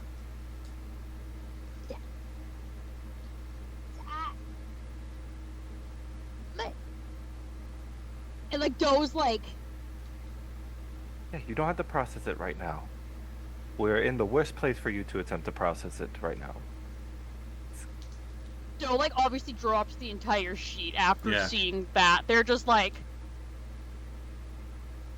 are they wearing clothes from the Emberthenium, or are they just like a naked human? They're essentially like a stitched together human with no discernible bits. Like And- They're a Kendall. Yeah, and then in the center of their chest is like this green sort of mechanical device, like a that kind of looks like Tony Stark's thingamabob. Arc Arc reactor. reactor in the center of this thing's chest, but inside is this like faint violet light, and it's kind of like enshrouded by this greenish gold metal. Is that where I'm sensing the magic coming from? As soon as the sheets dropped, you pinged magic off of the golem now, and inside the thing is necromancy magic. So necromancy from that, and now from the jar. Okay, I'm gonna just slowly look over at the golem, see if there is anything lighting up on it. No, just the necromancy magic where the arc reactor thingy is in its chest. So I would recommend you cover it back up. Joe puts a hand on its cheek, and then they just kind of give it a hug. Okay.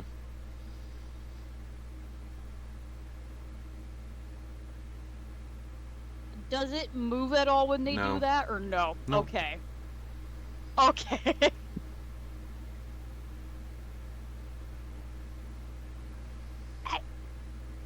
And like they let go of the hug.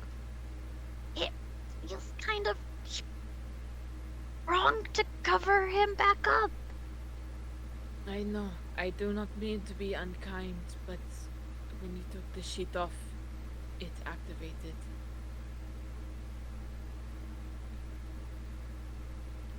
Activate, or was the sheet just blocking your ability to detect the magic? It seems like the latter. I would prefer the former, but You- I did not know this was. Or Hopper I would believes. prefer the. I would prefer the former, but I did not know this was a lead line sheet. Does it have to be? Oh, I think I can Where's- detect magic through items. Or is Through detect magic screen. line of sight? The It's through spell can items. penetrate most barriers. A foot of stone, an inch of common metal, a thin sheet of lead, or 3 feet of wood or dirt. Let so it us should be able woven to into detect. the Yeah. fibers of this sheet. Joe's gonna lift the sheet up fully, Mm-hmm. and they're gonna like cover themselves with it because they know they have magical items on them, Yeah. and they're gonna see if Hopper can detect Yeah, that. you, if you still there. ping. You still ping everything that Doe has on their person. Okay. Yes, I can see your staff and some book and some potions. Joe was gonna take the sheet off, kind of like you know when you're like shaking out like a rug from dust. Mm-hmm. They're gonna do that because they're just like it looks like their dad. It's not their dad, but they're just like, You're not my dad. You're not me, Dad! and they're gonna take the sheet and they're just I'm sorry. I'm just gonna put you back to how you were, okay? And you put the sheet. And they just go, It's not your time either. Just go to sleep. Okay. You put the sheet back over, and the aura that you're sensing, Hopper, fades from the golem. Gone now. Can Antyr attempt to unravel, as all this is going on, try to unravel the power word kill rune? Vonkar is going to say, "Oh, Antyr, don't worry about that." All right. Vonkar is going to walk over and high five the power word kill rune. Okay, nothing happens. Oh, fuck. It's still glowing. You have to pass under the archway for it to go off. Oh, Vonkar will pass into the archway then. Okay, yeah, you see the glyph flare up, and a bright flash of green light illuminates the whole room. What are everyone's hit points? Oh, it hits everybody. I thought it just hit the person that walked under it. Oh my god. No, I'm just kidding. Damn, I'm what just did you I'm do? just kidding. I'm just kidding. Okay. Like, I'm dead. We're all dead. Would our temporary hit points help us? Not me. So yeah, Nope. Vonkar just walks under the archway of the power word kill, just as Antyr's attempting to like dispel it. Bright flash of green light, and the glyph fades, and Vonkar's still standing there. There we go. Pretty stout. What? Does Vonkar have more than 100 Yeah. hit points? Yeah, he does. He's 107.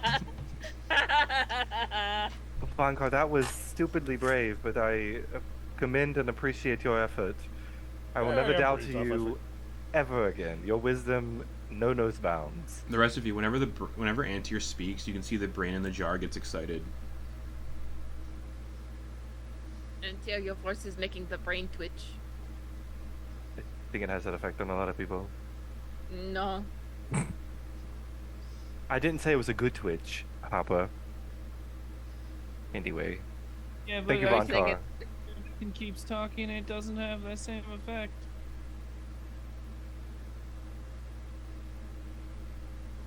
You told you keep on going. Say Oh, something. Let's hear Reminder. it. Hildovini speaks up. Oh, just a reminder. You owe Torger money. Honey. It's that time of the day. Yeah. Yeah. Give me your fucking money, you bitch! But yeah, Vonkar, you feel this like force of death try to snuff you out, but nah. That's so What's life in ballsy. these old bones? All right, well, let's go before this potentially might reactivate. So Antyr's gonna skadoodle past Vonkar, Okay. Vonkar. Do it. Sure, you all down. The stairs descend downwards, and yeah, Professor Orkney following behind, just floating the entire way. The stairs descend downward into a damp, dank, dark basement. The air is heavy with the smell of decay and mildew, and as you descend, golden hand-shaped candelabras light up with dark purple flames all along the walls. The room is covered in black and gold decorations with eye and hand motifs. A large-scale magical orrery of Del Nasra and the shattered black moon of Tyne spin in the middle of the room, and it appears to show the old moon breaking apart and crashing into Del Nasra as fragments of the moon embed themselves around the world, some forming continent-sized masses across the globe, as waves of darkness and shadow emanate from each of these chunks of the moon and spread outwards at a rapid pace. All on this magical orrery that's in the center of the room. A large stone door engraved with the image of a large tree sits on the northernmost wall. Near that is a small collection of 6 humanoid-sized tanks filled with green liquid, and floating inside you can see about 6 corpses that all resemble Caven Idris in varying states of decay and destruction. None of the bodies are wholly intact and are clearly were once being used as medical and magical experiments based on some of the damage done to them. But every corpse has the same 2 injuries: the removal of an eye and the removal of the left hand. and each tank is labeled with faded scraps of parchment that label them as failures A through F. So there's the floating corpses of Cave and Idris in these tanks. There's the orrery showing the moon crashing into the world, and then there's a door engraved with the image of a tree. I know where we need to go. Yeah, so what do we think happened here? Experimentations on their own form. I mean, if they were looking for a way to gain... Did they just have a bunch of brothers? What's going on? No, I feel like these are duplicates. These are clones. These are replicas. Isn't this kind of like... Didn't we see this with Antyr a while ago, basically? Yeah. Yep. Well, to a degree. Wait, so is it a time traveler? In a powerful wizard. Some of the corpses do look younger, some look older. So I think we're dealing with a similar situation to what we experienced before within that lake. And they all, they're all like over time, like you can tell they've been experimenting on the way they're cut away and stuff. But they all share the same injuries, which is a missing eye and the removal of the left hand. So what's going on there? The guy we saw had all his digits and stuff, correct? Maybe the one that we saw was from a different time? I mean, it could have been an illusion too, but Yeah. I don't know, it seems weird. I mean, to not give yourself away, you don't make your appearance seem shifty. I mean, if someone with a missing hand and a missing eye walked up to me, I'm sorry, but I would probably react. I don't not know, he seemed pretty shifty anyway, great. but that was just because he was, you know, Nervous tweaking. Nelly in a creepy, Yeah. creepy place like Maybe- this. He had just done it. Like he had just done a replacement. Sometimes, we've got to make grafts in our moss and mushroom gardens, and sometimes it just doesn't take if you don't do it right. So maybe all these eyes and hands is done bad grafts. Torger, that's a really good idea. I It bet that's is. what it is. That's really smart, actually. He's just finding copies of himself and being like, I'll take your arm, I'll take your eye. Because he was missing one? Yeah, if you don't do it right, it makes it bad, and then you don't got the moss and mushroom that you need. He's trying to find the perfectly aged, maybe, secondary cave-in. I don't know. One of the floating corpses kind of moves their head a little bit to look at you all. Okay. I want to leave. I want to go down further. Oh, you're at the very bottom. Surprisingly. There's just If there's this, a door with a tree etched into the stone, Yeah, and then there's the I wanna orrery go that's that way. floating in the... Okay, towards the door. I'm gonna do another one of these. Divine sense.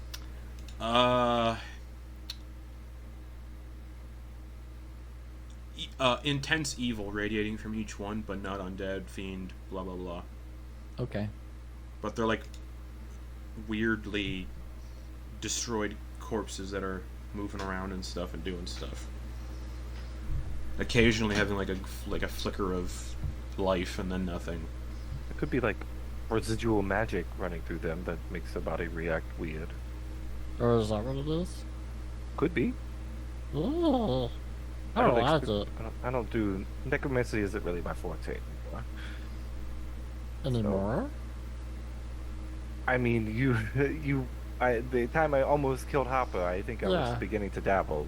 Oh. Professor Orkier will say, "That's what the master. That's the master." But there's, huh? There Yeah, shouldn't be 6. You're gonna be confused for a bit. we Okay, think. How many should there be? 1. He was only 1.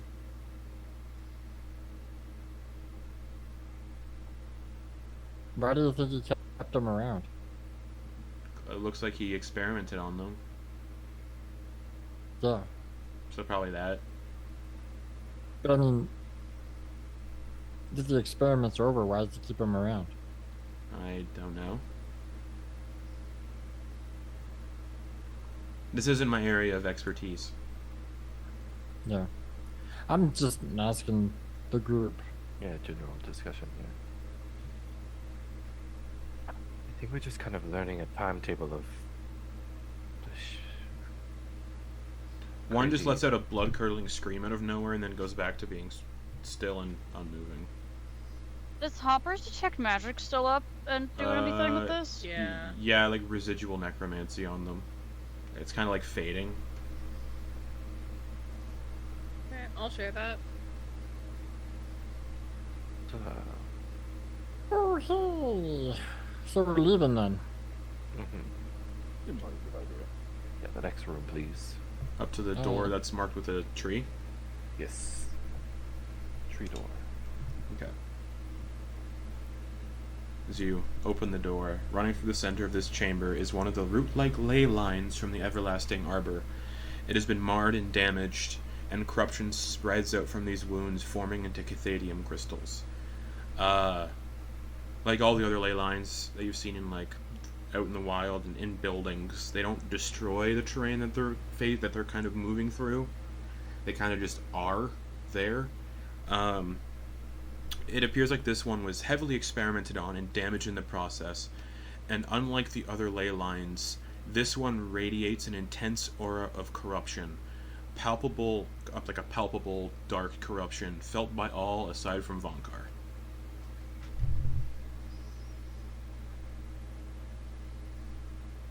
And this too looks like it was experimented on, and there's wounds on the root with cathadium kind of growing out of it.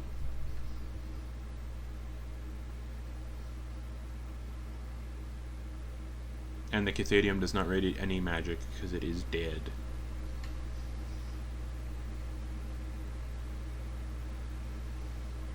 And as you're all kind of looking at this... Oh, go ahead. Can I just quickly check my little pouch full of my cathadium crystals? Yeah, I'm not gonna stick my hand in. they're still corrupting you. They're still there on your person. Okay. Could I try to,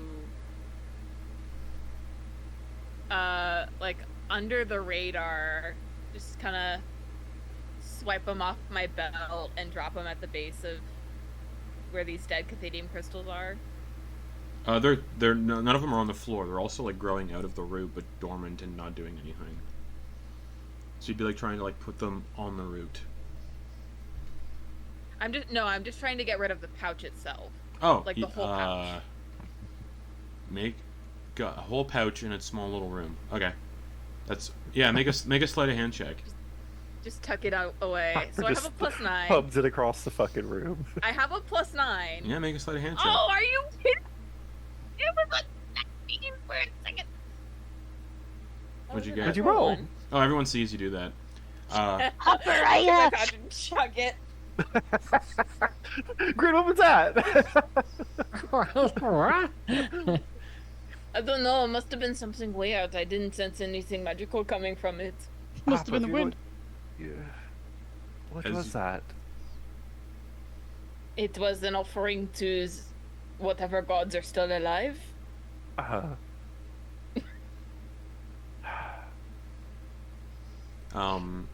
You notice that his pouch is gone.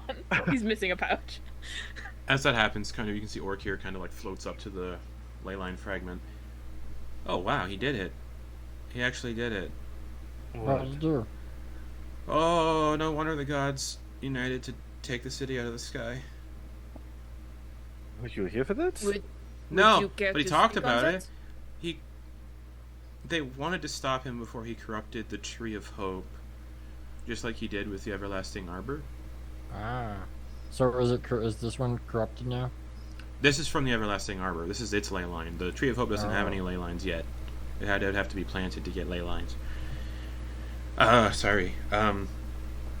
Towards the end of his life, Master Caven discovered that when the Alchemirian people first arrived here from the Feywild, they brought with them magical trees. These trees created the ley lines, spreading their gifts through our world and many other realms. Serving as anchors, these trees ensured the survival of these realms as long as they remained intact. If the roots of these trees or the realms themselves became damaged, the ley lines themselves would restore the realms to their previous state, erasing the damage, corruption, and ensuring their continued existence. He talked about it at times, but learning of this restoration and seeking to spread his gift of life from death, Master Caven implanted a portion of himself corrupted by the dark rituals that extended his life within the Everlasting Arbor.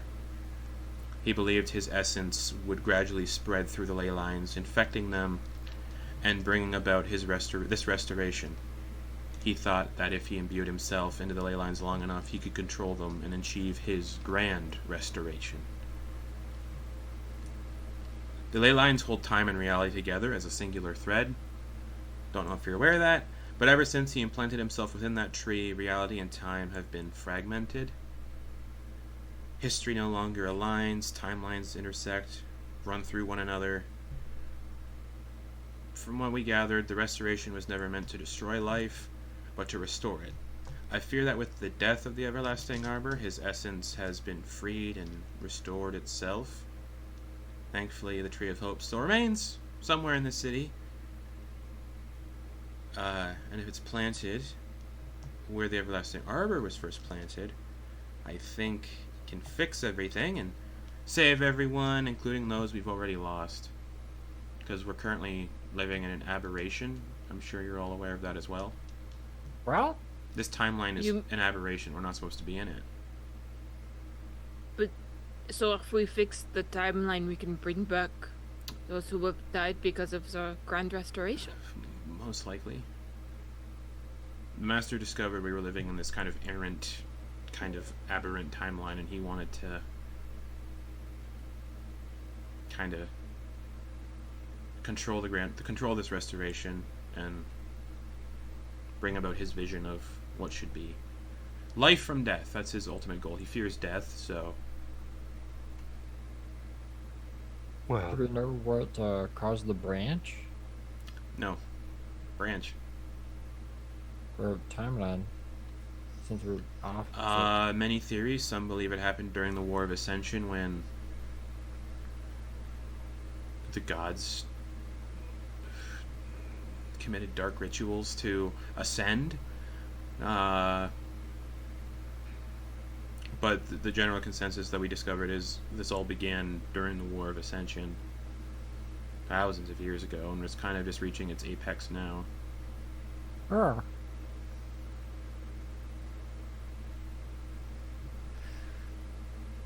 I'm sorry, guys. What does this mean? We still gotta take this guy out, right?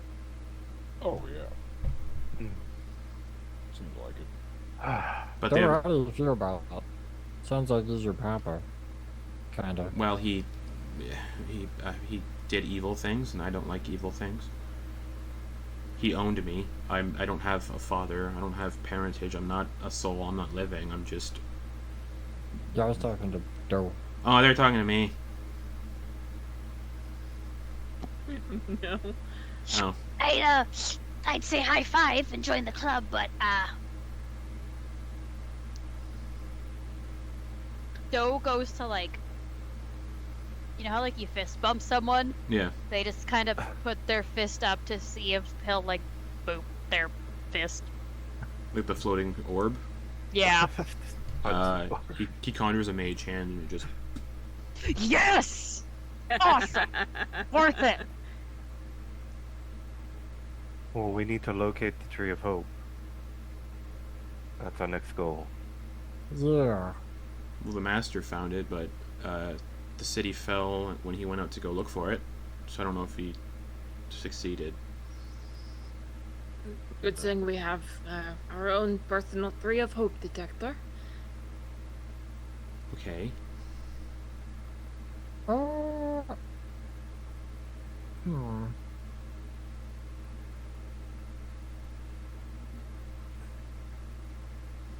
Do you guys think we can leave without fighting him? Well, he already knows we are here. You would have to sneak out of his range of detection, which I assume is fairly large.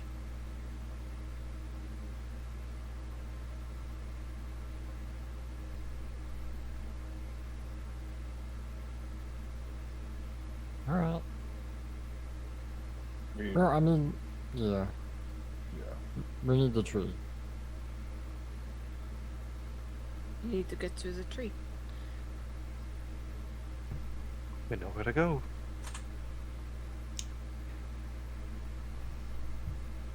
Hopefully it is only Gaven who is restricted to the boundaries of the city and not us as well. What do you mean? We might have come across your captor out in the streets. What do you mean bound, though? He said the city was cursed and that none who entered could leave. You can leave. That's what I intend on doing with you guys. Fabricated story to tell way wanderers, to keep them away, I would assume. Maybe we don't need to fight him, and maybe he's just left. What do you mean? He shouldn't. Huh. Well, you said it with the arbor being destroyed, his essence probably got released. Well, come to find out, we ran into a. But he wouldn't come back here, though. Well, something did. Something that resembles your master prior to fucking around with whatever they were fucking around with. Possibly. Let's just leave this tower. Let's go get the tree. I mean, if we run into him, we will play nice, I guess. As much as we can. Okay. Yeah, just remember, I think he's waiting for someone not him to do his dirty work, since it seems like he tried to do it and couldn't. Hey, real quick. All the hymns we passed by were definitely dead, right? Not really. Unclear. Yeah. Yeah, it'd probably be a bad idea to let them out and see if they'd fight each other, huh? Probably I not a would great assume idea. so, yes. I think it'd be a good idea to just turn them off, so to speak. If we can. Don't risk Yeah. waking them up and pissing them off. They're one at a time then. Well, if they're clones, then they'd have his powers and his abilities. Right. Yeah, but that also means, I was just thinking wake them up and run, hoping that the reason that they're all encased like that is because they might compete with each other for power, want to be the original, and fight each other on who gets to be the real one. Contest of magical strength. Very fun thought there.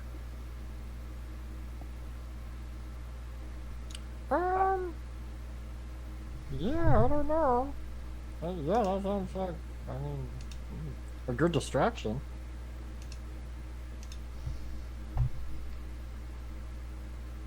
But it might risk them being They could also just be problems. like remnants in a way. If he fully corrupted the everlasting arbor, then time would be all splintered about and weird. So those could just be remnants from these other times that he captured and played with. We could try it on one. If it goes crazy, then we can finish it off and leave the others alone. Yeah, and if Yeah, nothing else, it'll be practice for if we have to fight him, right? Because it doesn't have an eye or an arm. If it'll put your mind at ease, I'm just worried about this tree of hope. Yeah, that does put us at pretty big risk when we're kind of close to what we want. Yeah, We're gonna end but up I having feel- to fight. But I feel like time isn't necessarily against us. Because if he could have done whatever he was wanting to do, he would have done it already without us being here. He does allegedly know where the Tree of Hope is. Yeah. I mean, You guys said he was there. That's the truth, hope. Yeah, in the memory when he touched it, that's when the city, Yeah. and he scattered into like a purple light. Mist, a light.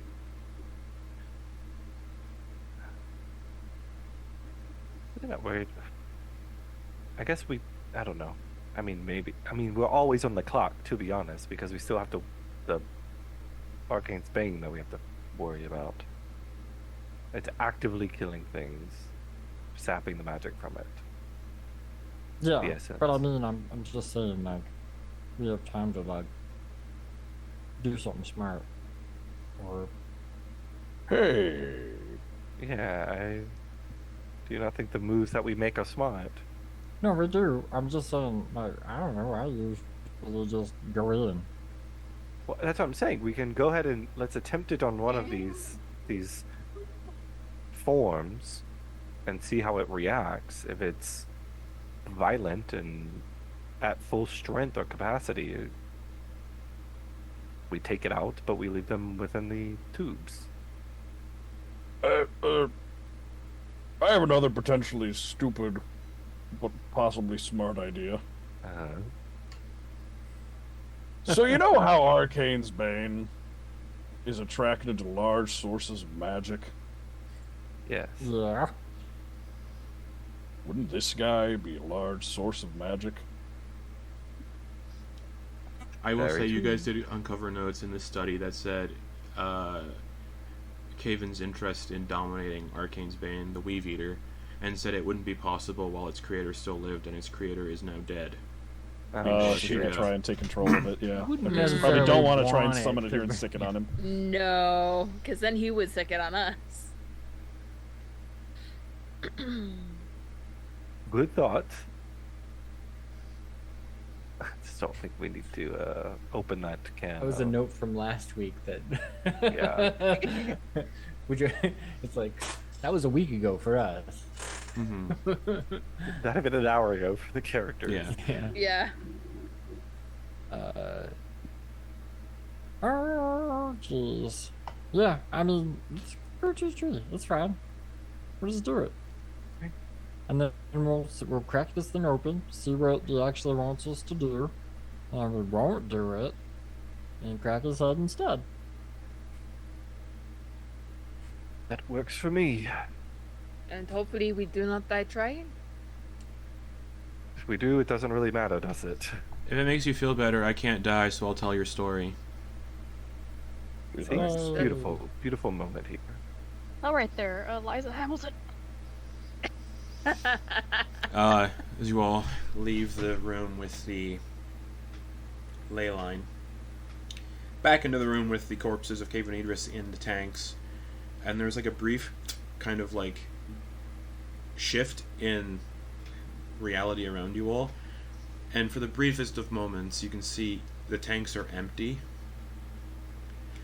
and standing in the room are 6 decaying, falling apart Cave and Idrises, with the corpses of the funky casuals littered on the floor, and you can see like these versions of yourselves scattered across the floor, and you currently step into this reality for a moment before the corruption of the timelines and realities kind of shunt you back into the aberrant timeline that you find yourselves in, with the corpses still in the tanks floating.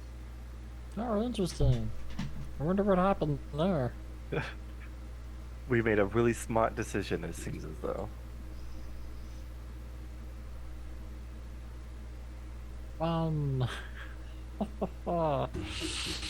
Let's keep going. Yeah, time is not a fun thing sometimes. Okay, you all make your way up, back through the ritual room, or the laboratory, back into the Archmage quarters, down the staircase. There were still 2 rooms you didn't look down at in this entry floor of the tower, the guest room and the lounge. Do you go there or you just leave? Hey, Antyr. Uh-huh. Do you mind if I take a minute and just sit here if you want to go look at the other stuff? Sure. I'm just not feeling it, and Yeah. And Doe just kind of looks towards Antyr. Just kind of just like nodding their head, and they're just like looking at their staff and just talking to it like, It's been a day. It's really been a day. It has been a day, but you're so very close now. Well, So that This the staff that Doe's talking to. I hope. Well, That flesh I hope- golem Daddy gave them. closer to cheesecake? do we hear the staff talking? Yeah. Hey, Doe. Perhaps. Ooh. Who are you talking to? You've seen. Well, I try not to talk when people are around because I know it can make them it can come off as a little weird, and I know people having a head.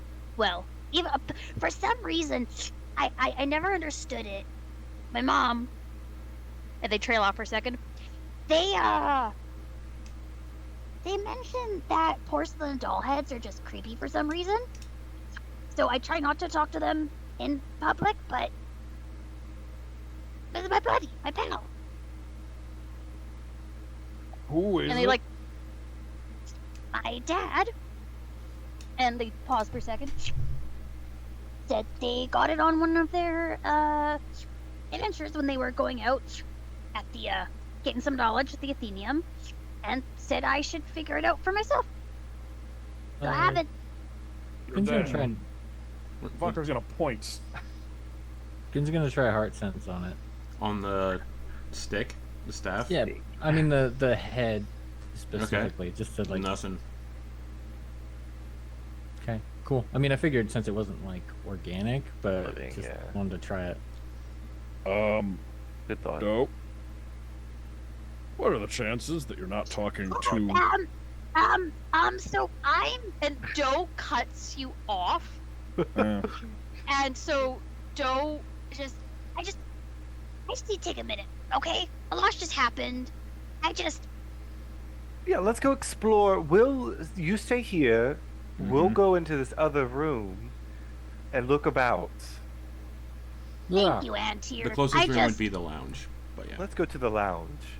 and Yeah, Doe's let's gonna go. go back. Doe's going kind of back up to the stairs, just kind of making sure they're alone. They're just making like small talk with their staff, like they normally would, just to kind of be like, I can't believe this. This has been such a day, but no, like my parents obviously know, like my parents, and they're like, and they're just going back and forth with it, hoping Antyr was picking up what they were putting down earlier, especially with the note.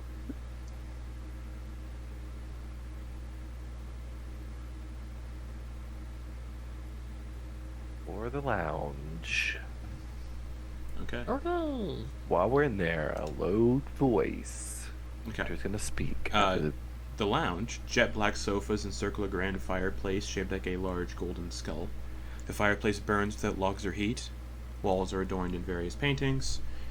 The most well-maintained painting depicts a human woman in a sleek dark gown, long black hair in a bun, violet eyes, intense emotionless expression, and a black choker adorned with a small golden skull. A plaque in the painting says, "Dearest mother, she helped shape the man I am today. I hope she is proud." And then there's just wine cabinets and weird taxidermy creatures everywhere. And then hanging from the ceiling is a chandelier made from the skull of an ancient sort of demon or devil. Oh, this is nice. Gin's gonna like flop on one of the couches. So, yeah, I do feel as though that staff is connected to not good things. Yeah, no, that's bad. Yeah, so. And I feel like most of the things that we've said aloud have also been heard by whatever resides or whatever's within it. Okay. So. Yeah. So what do we do?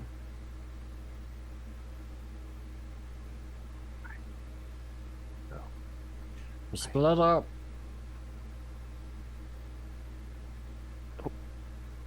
Where? When we go for the tree? Yeah. Is We it have safe? Dole be in front. Mhm. And have like some people be with them. And just make sure that they're in the front so that they can't see anything from behind. See that they're down a couple. And then another group goes with Hopper with the branch and goes to the tree. Uh-huh. Okay. All right. That sounds good. I just worry that splitting our forces may be dangerous, but if you feel comfortable in it, okay. Alright. Who will stay with Doe? I figure if we end up fighting this guy anyway, things probably aren't gonna go well anyway. A lot of things have gone surprisingly okay for us. You know.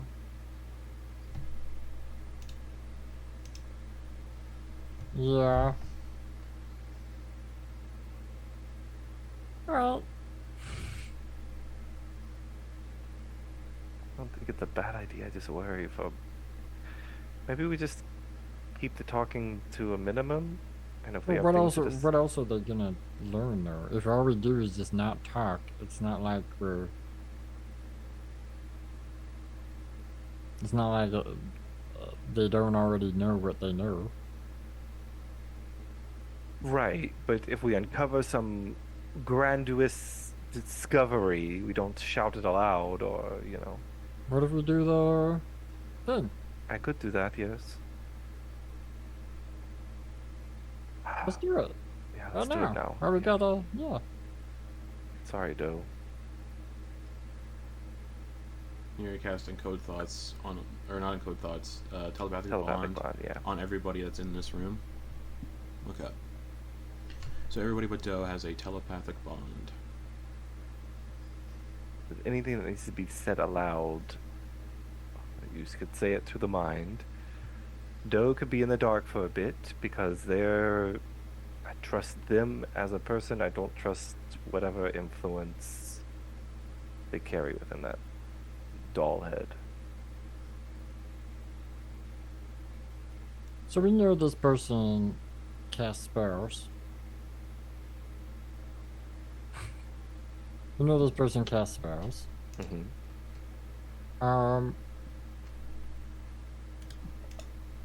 Do we have anything that can neutralize that?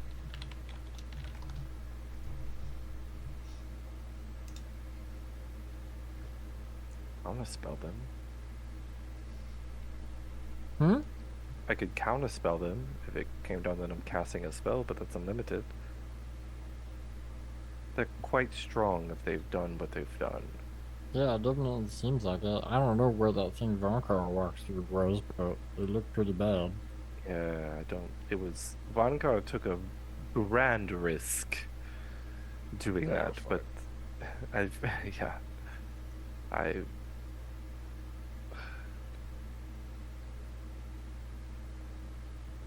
think sitting around waiting won't do as much good. I think we need to at least try. If we fail, we fail. We are at the point now where our failure will dictate the outcome of things. I feel like maybe, but if we're dead, we can't control that. Yeah. So, what's to prevent this dude getting out when we leave? Why should we stop him leaving already? How do we know he's still even there? Professor Orkir is still here, the little floating orb. He's just floating around silently because he can't hear the conversation.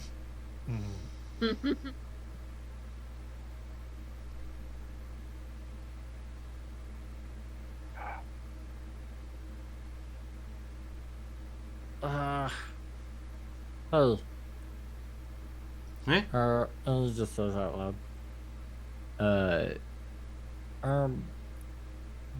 Do you know why he's stuck here? And how? He's been able to leave before. He did go to the Everlasting Arbor. I don't think he's stuck. I think he's just sticking around for something. Okay, so we're not stuck here either. No. That would have been a lie. Okay. People have come here over the years since the city fell, and they've been able to leave. They're quickly chased out by the Smilers, but that's about it. The Smilers, then there was the Shadow Dragon, but it's usually the Smilers that keep people away. Alright, yeah. There's too much we don't know, and we're gonna know more once we get to the tree. And we'll have to just make good decisions when we get there. Mm-hmm. Keep our plan here. Our plan, but yeah. I mean, as it comes to you, if you decide to initiate something or you want to initiate it, keep it here. Yeah. Doe will just have to improvise. Yeah. Okay. Is there another room we need to check out? I don't know. There's just the guest bedroom. That's the next door. That's where all the secrets are, guys, is in the guest bedroom. We keep all of our stuff just hushed away. I bet you there's a guest book with all the most influential people in the world in there. You would have passed by when you went to the dining room. It seemed like it was more like that corridor where the bedrooms are was designed for like children.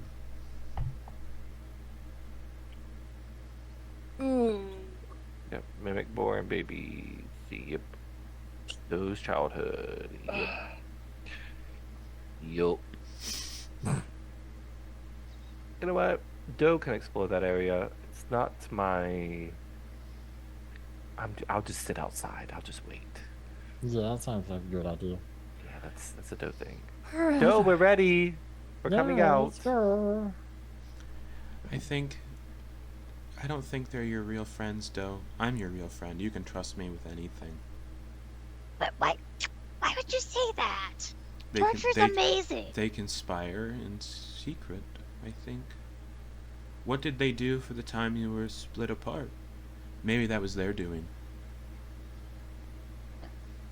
No, but I was learning so much. Exactly. Why's a bad thing about like figuring things out? I wanted to figure out things.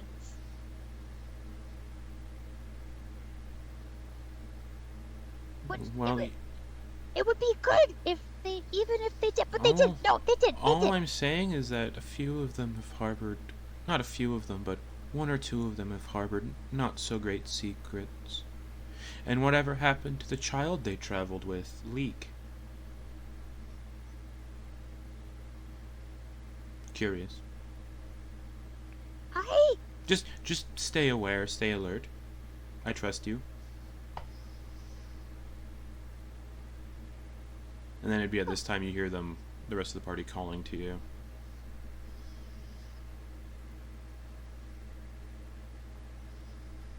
What did happen to Leek? And Doe's gonna. They kind of pause for a second. They're like, Thanks. Anytime. We're friends, you and I. Well, it's been how many years? A few.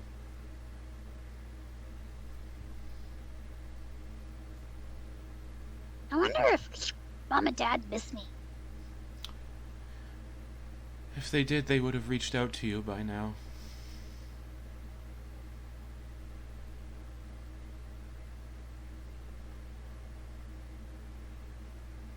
You really think that?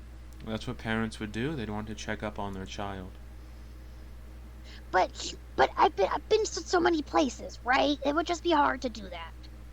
Like, you can't really send a letter to here. If Mortimer studied at the Emberethenium, he would have means of using magic to contact you.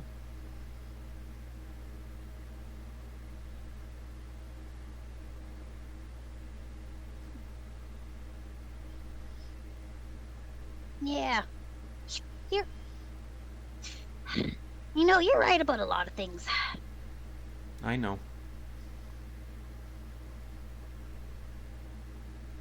We'll talk later. We'll talk later. I have more questions.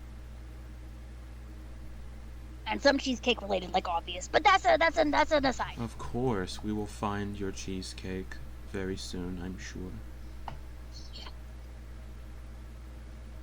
And I'll- Doe goes to. As I promised you, I will guide you there. We will find it.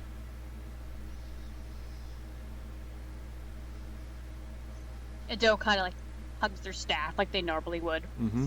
Like when they go to bed, they did like snuggle it, but they just kind of. And they go towards Antyr in the mall. Alright, you guys see Doe enter with the doll head staff. Right. Hey, Antyr. This is like a really weird question, but what happened to Leek? Walk with us. We will tell you the story of the inevitable fate of Leek. Yeah. But, you know, Cliff Notes, died, remade.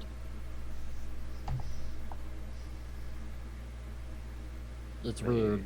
Yeah, there's a lot of it was face stuff, to be honest. But we'll explain it further when we're not But heading like, for this goal. but none of you killed him, right? No. I don't think so.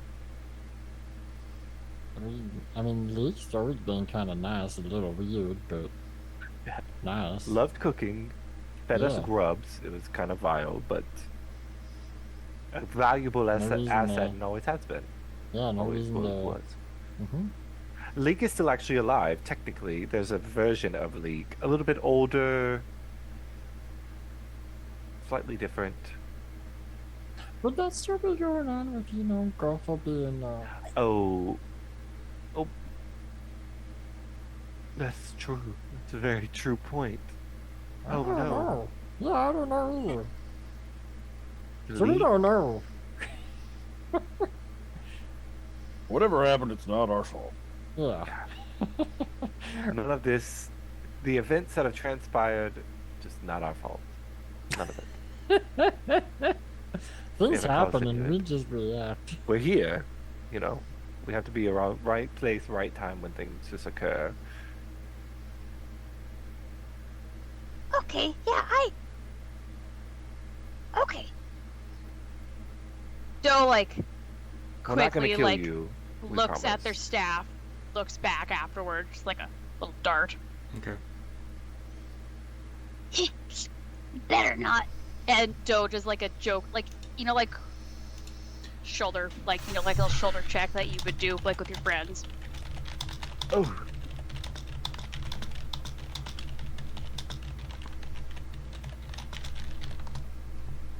Is that bedroom a thing? Is it weird? Anybody looking at it? Was it just like if you would like to explore it, so be it. Yeah. I'll go with you. Okay. Doe's just gonna like okay, because the shadow didn't lead them there, but they're just like, well, now that there's no like weirdness there, they're just like, It's a quick take a it's a peek. quick glance at the Yeah. rooms. Nothing really noteworthy other than children were measured, had their heights measured when they grew up. And the room marked for Doe was filled at one point with dolls. And that's about it. Nothing else that really. It's just clearly where these Mimicborn children were raised. Oh, that's nice. Can we go? You good? Yeah, you get everything? yeah, I don't know what I was expecting for that. Not that, but Got any memories? Nothing. Joe just kind of like shakes her head like they get the cobwebs out of your head. Grin, it's a weird place. Yeah. Well, let's go. Alright, as you all make your way out of the tower, you feel a constant sense of being watched kind of lift. And that's where we're going to go to break, and we'll be back in 10 minutes as you all make your way towards the Tree of Hope. To see you all back here in 10 minutes.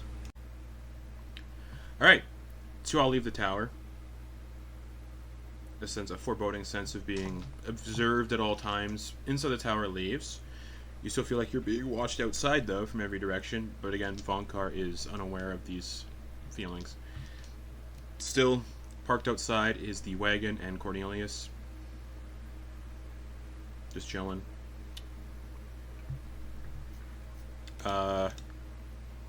You're probably in the tower for like 2 hours with all the identifies and then detect magic and then stopping and moving around to do stuff. It was probably like 2 hours you were there. And it's still relatively early in the day.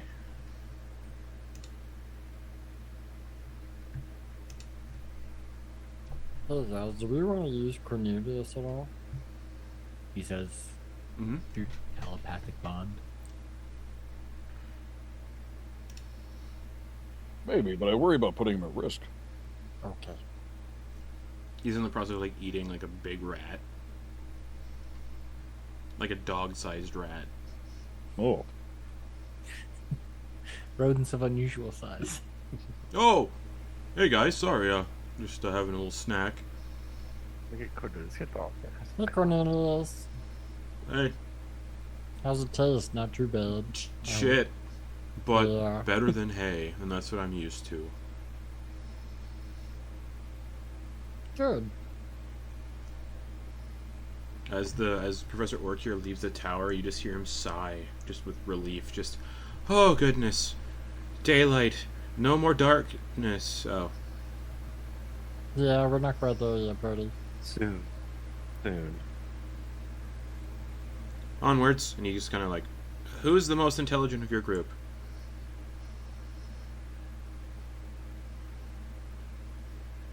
The more magically inclined.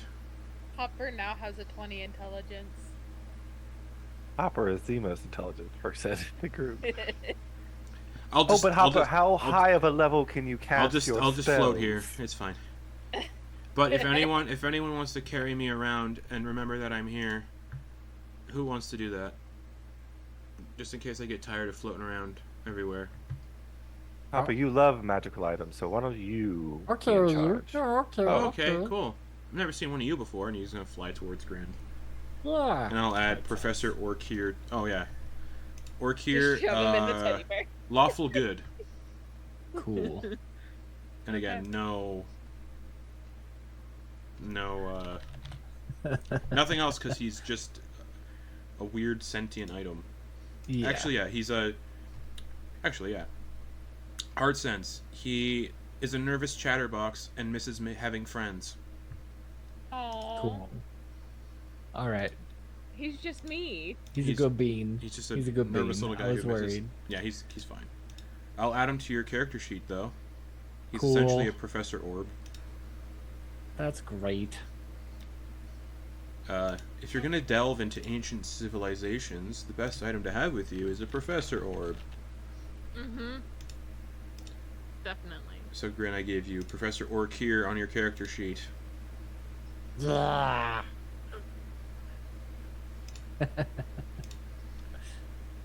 Super. You all kind of clamber up into the. Are you taking Cornelius? I don't imagine you're just ditching Cornelius. No. No. Yeah, bring him with her, certainly. Okay, cool. Vonkar steering the way as per usual. Mm-hmm. Okay. The wagon begins to move towards the tower. I assume Hopper's using the branch as a dowsing rod again. Yeah. Okay. It basically the distance estimates at an hour past the tower. Hour past the tower. That's Mm-hmm. nice words. However, traversing through the luminary precinct of Dol Shadar is weird. As you make your way there, since Vonkar is steering the way, I would like you to make a survival check to navigate Vonkar. Survival check?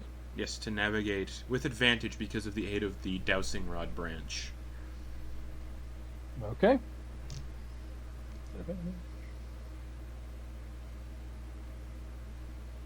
22. 22. Nice. You do not get lost for 4 hours, Good. but as you're moving through the city, weird stuff happens. You can see that there's more of those shadows kind of walking around and whispering things. Don't trust the Archmage again. Where are our children? People talking about selling their children to him. And other whispers of like graves being robbed. All that kind of fun stuff. Rough. Then, kind of in one of the alleyways, you can see one of those smiling people that kind of focus around the moon, and they're just smiling there, staring wide. And Professor Orkir kind of hides, like in Grin's wings, like in the folds of your wings. Oh, smilers, smilers! And the individual kind of just steps back into the alleyway and disappears. But as you make your way towards the tower, somebody roll a d6. We'll see what random encounter we get thrown. Oh no. I'll do it. 5, my favorite number. There's 6 of you, right? Yeah, there is. Cool. Antyr, you're number 1. Hopper, you're number 2. Grin, you're 3. Vonkar, 4. Doe, 5. Torger, 6. Hopper. You feel a ghostly hand brush up against you in the back of the wagon. I need you to make a perception check. This isn't good because I have the branch. Oh. Yeah, you're 22. You're focusing with the branch. Disadvantage. Fuck. Come on. Okay. Don't fuck me over, D&D Beyond. Come on. Okay. Dirty 20. Dirty 20. Nice. Nice. Okay. You see one of your non-magical belongings being lifted off of your person and is about to disappear through a extra-dimensional floating little space where this hand is coming out of.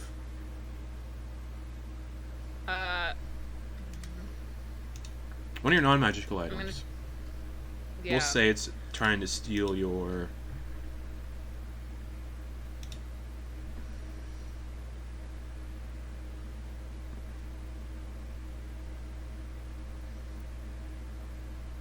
your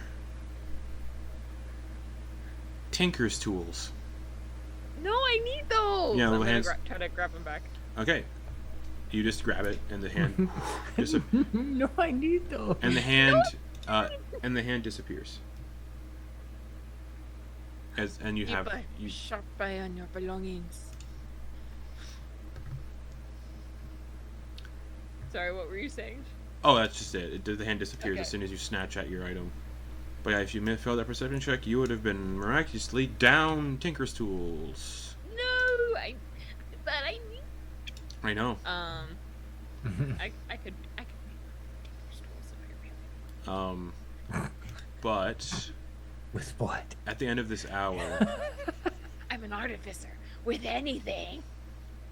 at the end of this hour, you pass through this kind of like gate that leads into a kind of garden square, or a city square. Concealed beyond a nearly dispelled barrier of magic is a 10-foot tall sapling. Its bark, gnarled shade of ochre, contrasts against its shimmering golden foliage. The branches seem alive, responding to your presence, mainly towards Hopper and the branch they're carrying. The tree's about 20-30 feet away. It's planted in a similar looking soil that you took from inside the everlasting arbor, like a dark purple soil. Surrounding the tree on the ground lie numerous corpses of humans and elves, preserved seemingly from ancient times. Clad in hooded robes, their gaunt forms reveal skin tightly stretched over bones, their mouths sewn shut, lifeless, vacant eyes hold a faint violet hue. They're the bodies you all saw in Doe's memory, and of the followers that were with Caven, and then that Antyr scried when they scried on the tree. Each of them wears a golden amulet bearing a symbol, a hand with golden claws, and an eye embedded in the palm. And there is also a body of a preserved Mimicborn with a dagger sticking out of their throat. All laying here on the ground at the base of the tree. Sapling. 10-foot tall sapling. Oh, jeez. And then they had the same purple dirt that you took from the Everlasting Arbor. And you're muted, Grin. Through the telepathic bond, Grin will say, we still have, like, the water and the soil from the other tree. Don't we? So, I believe it is either with Antyr or in Hildesvini. Yeah, is that something we need to use on this? I honestly have no idea. Alright. How big is this thing? It's a 10-foot tall sapling. So it's not... It's something we need the wagon for. No. To carry. No. You could shove it in a bag of holding. Oh, okay. Oh, it's narrow enough that we can Yeah. just like put it all the way. That's really funny, actually.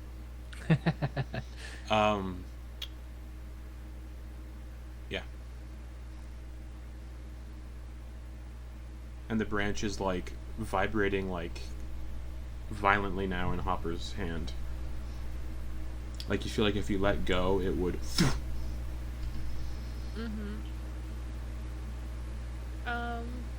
Looking, like trying to remember back in the tree, was there like any kind of ritual that we saw No. that would activate this tree? All you know is that this soil and water seemed important that you gathered from the tree, and that that water and soil couldn't be like used for anything else. And that the Everlasting Arbor was grown in the city of Elkamir, and that's what you gathered from everything. Okay. Can I have the soil and water we gathered? It's I don't know where it is, so someone can just hand it over. Grin's gonna say it in the telepathic bond. Maybe we should kind of keep that in a hush hush. I forgot to do the thing. That was me. I assume you did it telepathically. Yeah. Oh.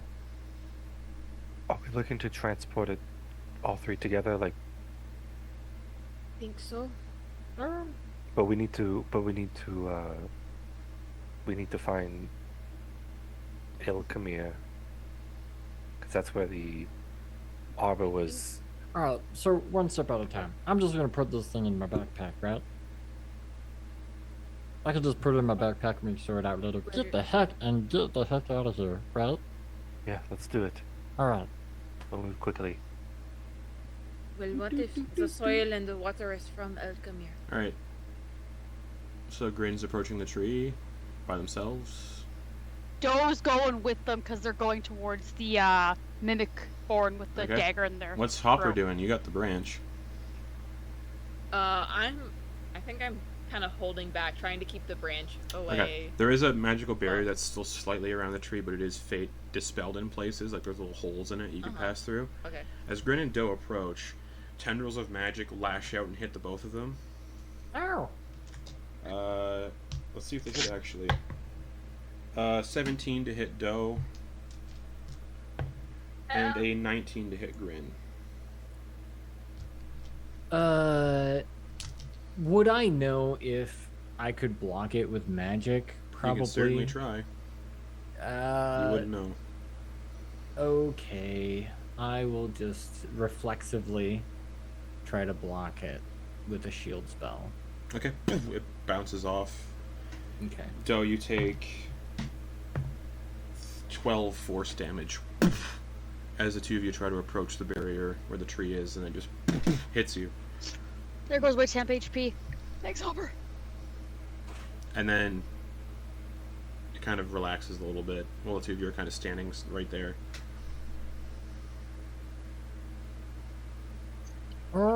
Everybody stay close to me, and maybe we try to appease the tree. Hopper, the branch in your hand is still violently shaking and vibrating. Maybe we appease the tree. I think that would be the best. I'm gonna start walking towards the tree Okay. with, like, holding the branch out in front As of me. you walk towards it, the branch is yanked out of your grip and flies through the barrier and reconnects to this little missing piece kind of in the upper boughs of the tree. And as it lashes onto the fractured part, there's a sudden, powerful surge of potent energy that bursts from the tree, rippling across the city. The force nearly knocks everybody to the ground as the tree starts to shrink, losing a foot in height every few seconds, eventually becoming roughly the size of a bonsai tree, similar to the other sapling Antyr found on the Marquis's ship in Port Crake. Alright, come here, little guy. Before you touch it, you can sense something vaguely sentient within the tree. Whatever it is, you get a sense it doesn't want to be here, and you can see flashes of an expansive crater hundreds of miles wide, filled with potent, flaring magic. Alright, come here. And you can pick the tree up, and it's in your hand. Back up, You back. pull it out. You pull it out of the dirt, and it starts to the roots start to writhe and shake, and they seem to be looking for something as they begin to wrap around Grin's neck, as it seems like Grin doesn't have what it seeks, Guys, and Grin begins to suffocate. I'm gonna start taking out the water and the dirt from wherever it is. You get a No, sense. it needs Fey blood. It needs Fey blood. It's from You get the a Fae. It sense needs its water own- is not what it needs right now. It needs to be planted in something to at least keep it. Okay. Grin, what's your con? What's I'm your gonna- con modifier? 2. Oh, fuck. Okay, so you have 2 Oh, minutes of breath no. before you drop to 0. Okay. Shit. Antyr is going to. Oh, this would be fun. Antyr is going to grab the pumpkin tankard, Okay. their bag of sand, some parchment, just 10 sheets of parchment, and they're going to, and the small knife, and they're going to cast fabricate. Okay. Isn't To fabricate like a 10-minute casting time? Yeah. Grid, just hold on. Just hold on for you. So, Antyr- would it fit? Would it be able to fit in the tankard? Is it that Yeah, small? but Okay, Antyr's just gonna pull out the pumpkin tankard okay. that they've been having forever. You approach with a pumpkin tankard. Yeah, put the dirt in there. Just sand. Dirt. No, the dirt we got from the Okay. Special Everlasting Arbor. The roots relax on Grin's neck, and the tree plants itself in the tankard. I'm gonna start watering it. It Gently shakes. pat It it. shakes the water off. Okay. You get a I'm sense gonna- it does not want to be planted here. That you got a sentient feeling from it that it does not want to be here. It just needs the earth to survive. And Okay. it showed you images of a hundreds of miles wide crater flaring with magic. Put it in the pack. Pack. Grin, are you okay? Sure. Pack, I'm fine. Put it into the pack. Get it in the back. The what? Back.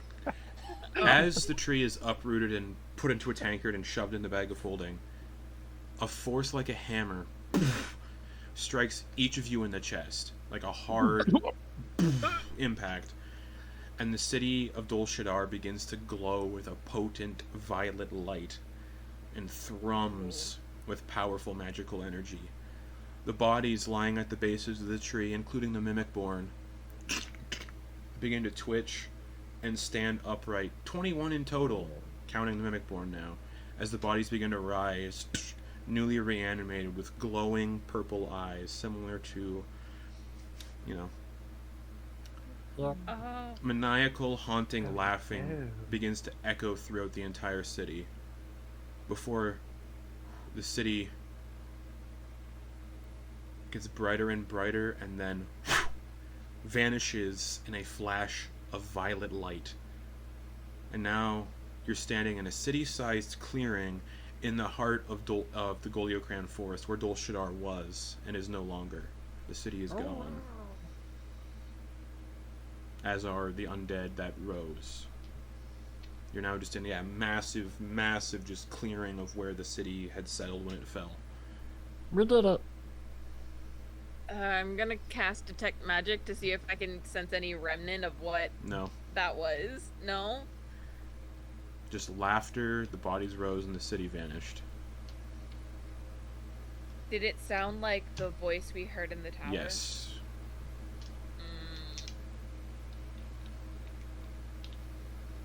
We did it, guys. Wonder if the tree was preventing him from being able to do something, and we just did him a favor by taking it. That's Yeah. the point. We do need the tree, though. We need it. Oh yeah. It was preventing him from leaving. I said And- good riddance. At this moment, Doe, your headless doll begins to laugh in the same kind of cadence and pitch as Cave and Idris laughs when you enter his tower and when the city disappeared. And then the staff just crumbles into dust, having seemingly fulfilled whatever its purpose was.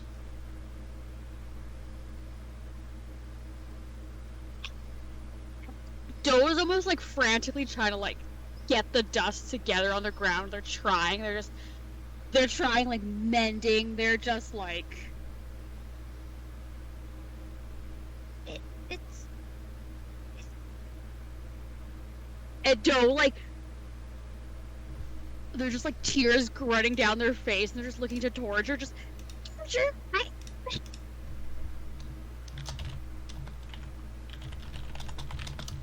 And is the headless doll still laughing? No, it and the staff turned to dust. Oh, is it ashes or dust? So like dust It's you like can't. it's like dust you can't hold on to. Yeah, I don't know.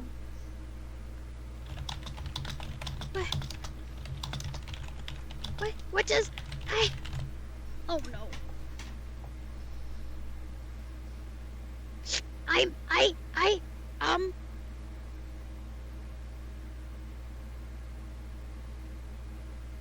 Joe just like looks towards everybody. They just go. I'm sorry. For what? I don't know, but this just feels like I should be apologizing because this. You didn't do anything wrong. I hope I didn't. But it's gone.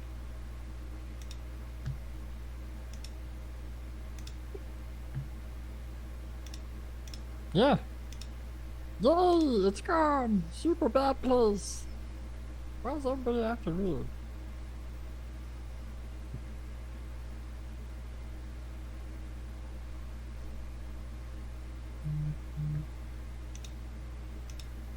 Who am I gonna talk to at night? Does it feel weird because you're made from a powerful wizard and now they're gone, or what?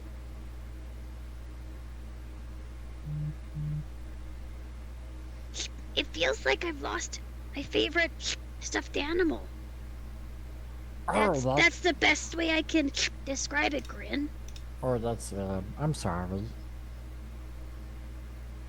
Not your fault, but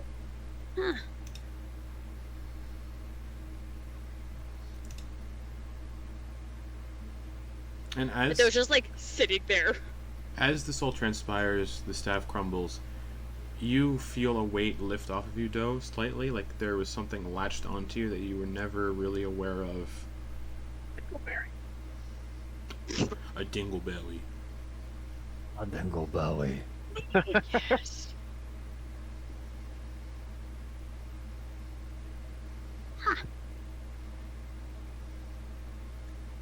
You get a sense, yeah, the purpose for you being given this staff, the purpose for you, you know, or at least the purpose of the staff is now done. you know, he might have brought me into this world, but I'm gonna take him out. We did. He's gone. I do not think he is gone yet. I was definitely not here. And that's a good thing. For now. Perhaps we have just added to a list of potential people we will have to fight later down the line. Nah, we did him a favor. I hope you're And he- right. He didn't even give me the cheesecake recipe. That's just Oh, salt on the hurtful. wound. Yeah, that's hurtful. Oh, we need to get back. Need to go. Need to get away. So how are we gonna do that, by the way? Our rod left us. We gotta figure out some other way to get back across the ocean. We do. Oh yeah, I should probably like make the map on Owlbear like useful.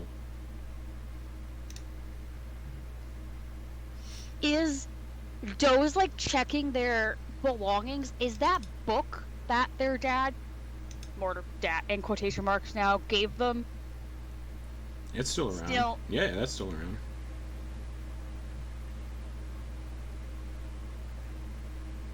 Okay, cool.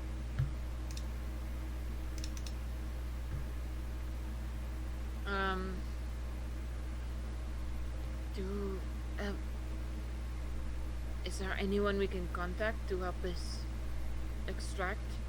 get back to Ratatouille? If you need a refresher of allies, just in case. Yeah, we got What about the canary? There's people? Falcus, who someone still has a sending Yeah. stone for. yep, we got There's that. the canaries on the airship. There's Aelinor, but you know, I don't know how he could help. He's also doing helping something. Druk with finding Dax. Did we meet Ogden? I don't think No. we met Ogden. You didn't meet Saw any. him. You saw him, but you didn't meet Yeah. him. And also Busy. Yeah. Flitz, who's capable of teleportation. We haven't met. Yeah, Oh yeah, we you haven't have met Flitz. met. You spent like a few days at the Yeah. Faust It's been a house. few days. I with confused Flitz with Coin, and I feel really bad about it. You should. Coin is way better. No, he's so much better. Flitz. Oh no. But you do No know wonder Flitz stopped writing letters. you do know to Coin. you do know Flitz is capable of teleportation magic. Yeah. The last time you saw Flitz, they were helping their friends at the Everlasting Yeah. Harbor when the triumvirate of the three, or the triumvirate of the fallen, their forces were attacking it. Alright, so we got a short list of allies to send messages to see if we can't get a pickup. What continent are we on again? What is it called? Esselvire. Sylvire Hasselwire. Yeah. in the Right. Goliokran forest. Need help getting home.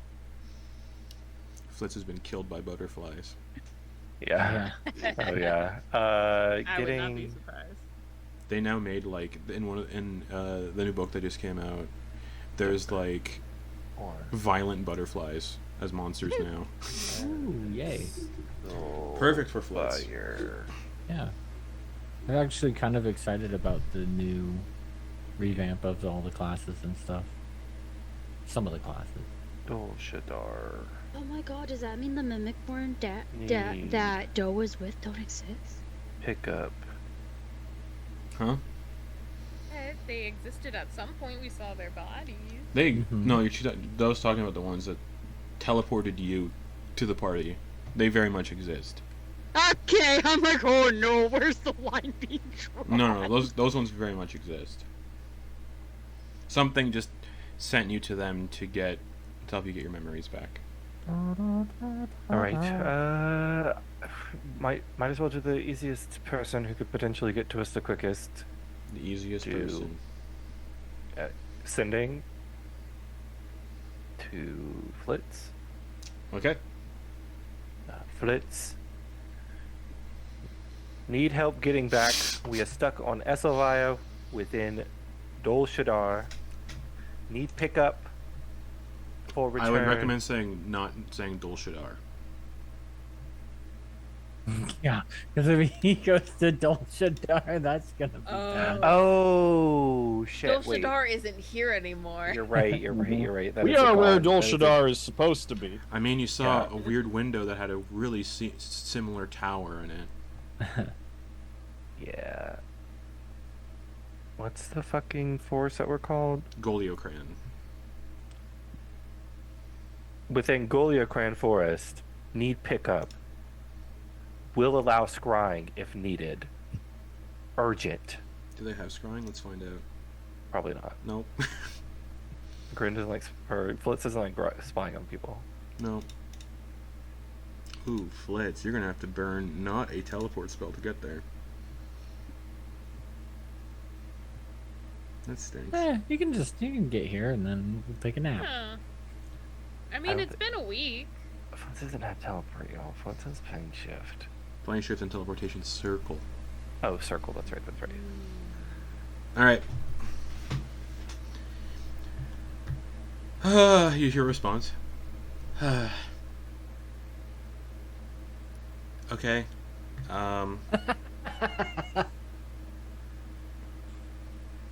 When you have to plane shift to another plane just to teleport to where you want to go. Give me an hour. All right. In the middle of something. Okay.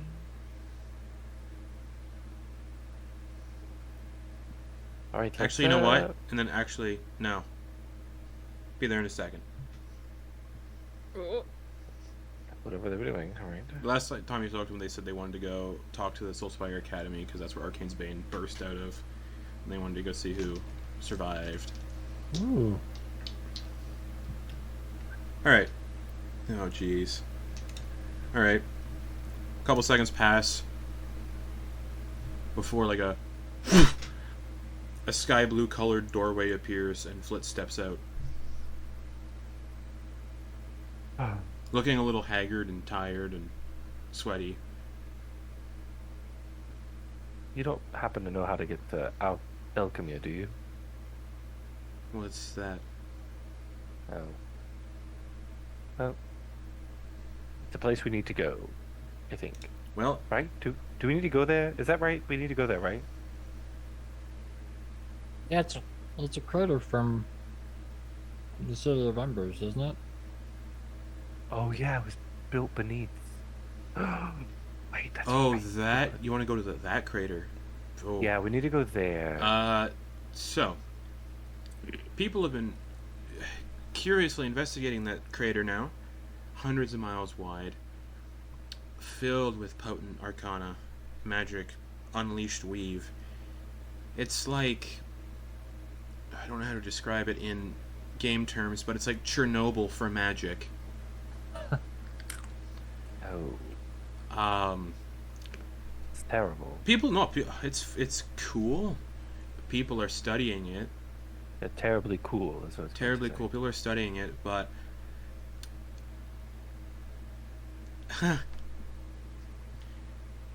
people have tried. Can't teleport into it. say. Outer Rim would be. Can't do that we'll make either. our- I got teleportation circle. Oh, well, But- we'll make our way. I do know places close by to where you're going. If that's indeed where you want to go. Yes, that's where we need to go. Okay. Yes. Teleportation circle. What circles? Soulspire Academy, gone. Everyone kind of dead.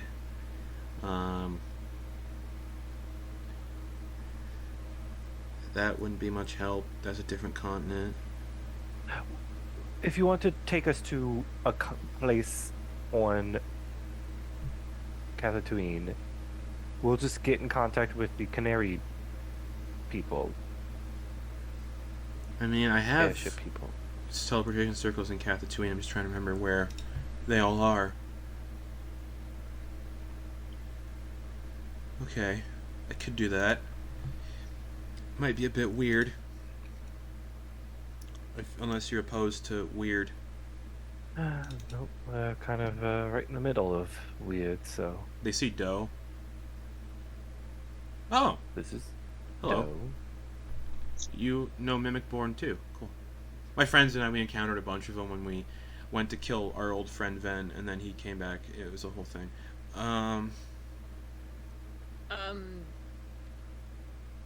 What? It's cool that you guys are friends with one. Okay. You're not gonna try to kill me, right? Why would I? Never mind. Okay. Oh boy. Alright. Deep breaths. Deep breaths. I know where to go. Oh. Okay. How do you guys feel about cities ravaged by, like, gods but are still around and people live there? As You know? long as it's breathable. Oh, it's fine. You know, people, it's going well since... yeah. Alright. Rubs their hands and looks down on the ground.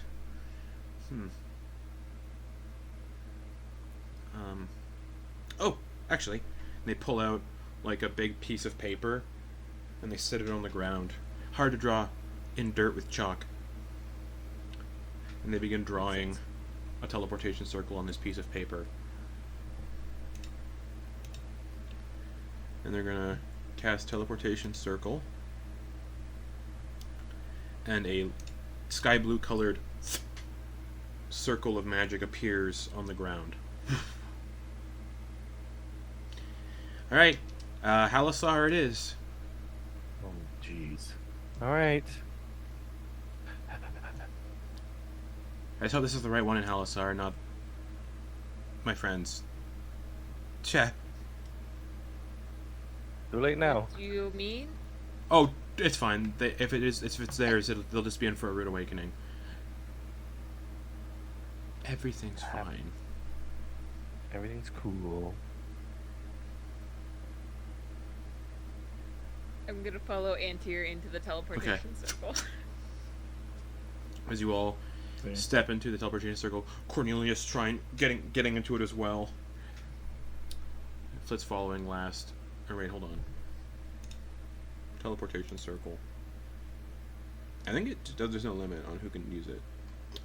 I think it's a time based. I would be able to run into it. Yeah. Okay. Cool. You all step through the teleportation circle and are whisked away, pulled through the ley lines as you're pulled through just everything. Pulled through the ley lines, pulled through space, pulled through time, and you're deposited in a city of ominous black stone structures, paved obsidian streets. You can see damage from a conflict many, many millennia ago when the gods fought in this city, united against the Prince of Devils. There's a monument you're kind of teleported in front of, and it shows a bunch of individuals. You see a sort of centaur dressed like a footballer with like the leather kind of helmet. You see a human man, I believe, riding said centaur. There is a dwarf in like armor with like glowing, can't really tell, but like draconic like eyes underneath the helmet. There is a Aarakocra kind of monk. There is no tiefling in the monument. And then there is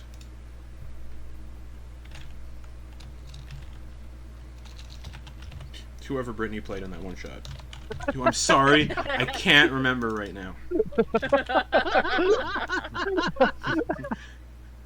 I didn't plan for this. Hold on. No one expects the one-shot character. It's fine. It's fine, everyone. Calm down. Oh boy, that's And funny. whoever Brittany played. What a mood. Sorry.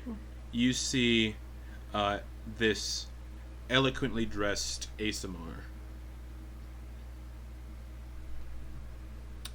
And the monument says, the heroes of Halasar defended us against the forces of the Mistress of Baator. And that's where we're going to end the session for the week. Oh boy. Oh, bless. Did we Gonna have just to- release you know who into the world? Ah, Luckily, nobody knows Not who our it is. world. Daddy? Do Yeah. I look like a daddy? It's funny though because What it look it's, like? it's really funny because now that we're still recording. Bye.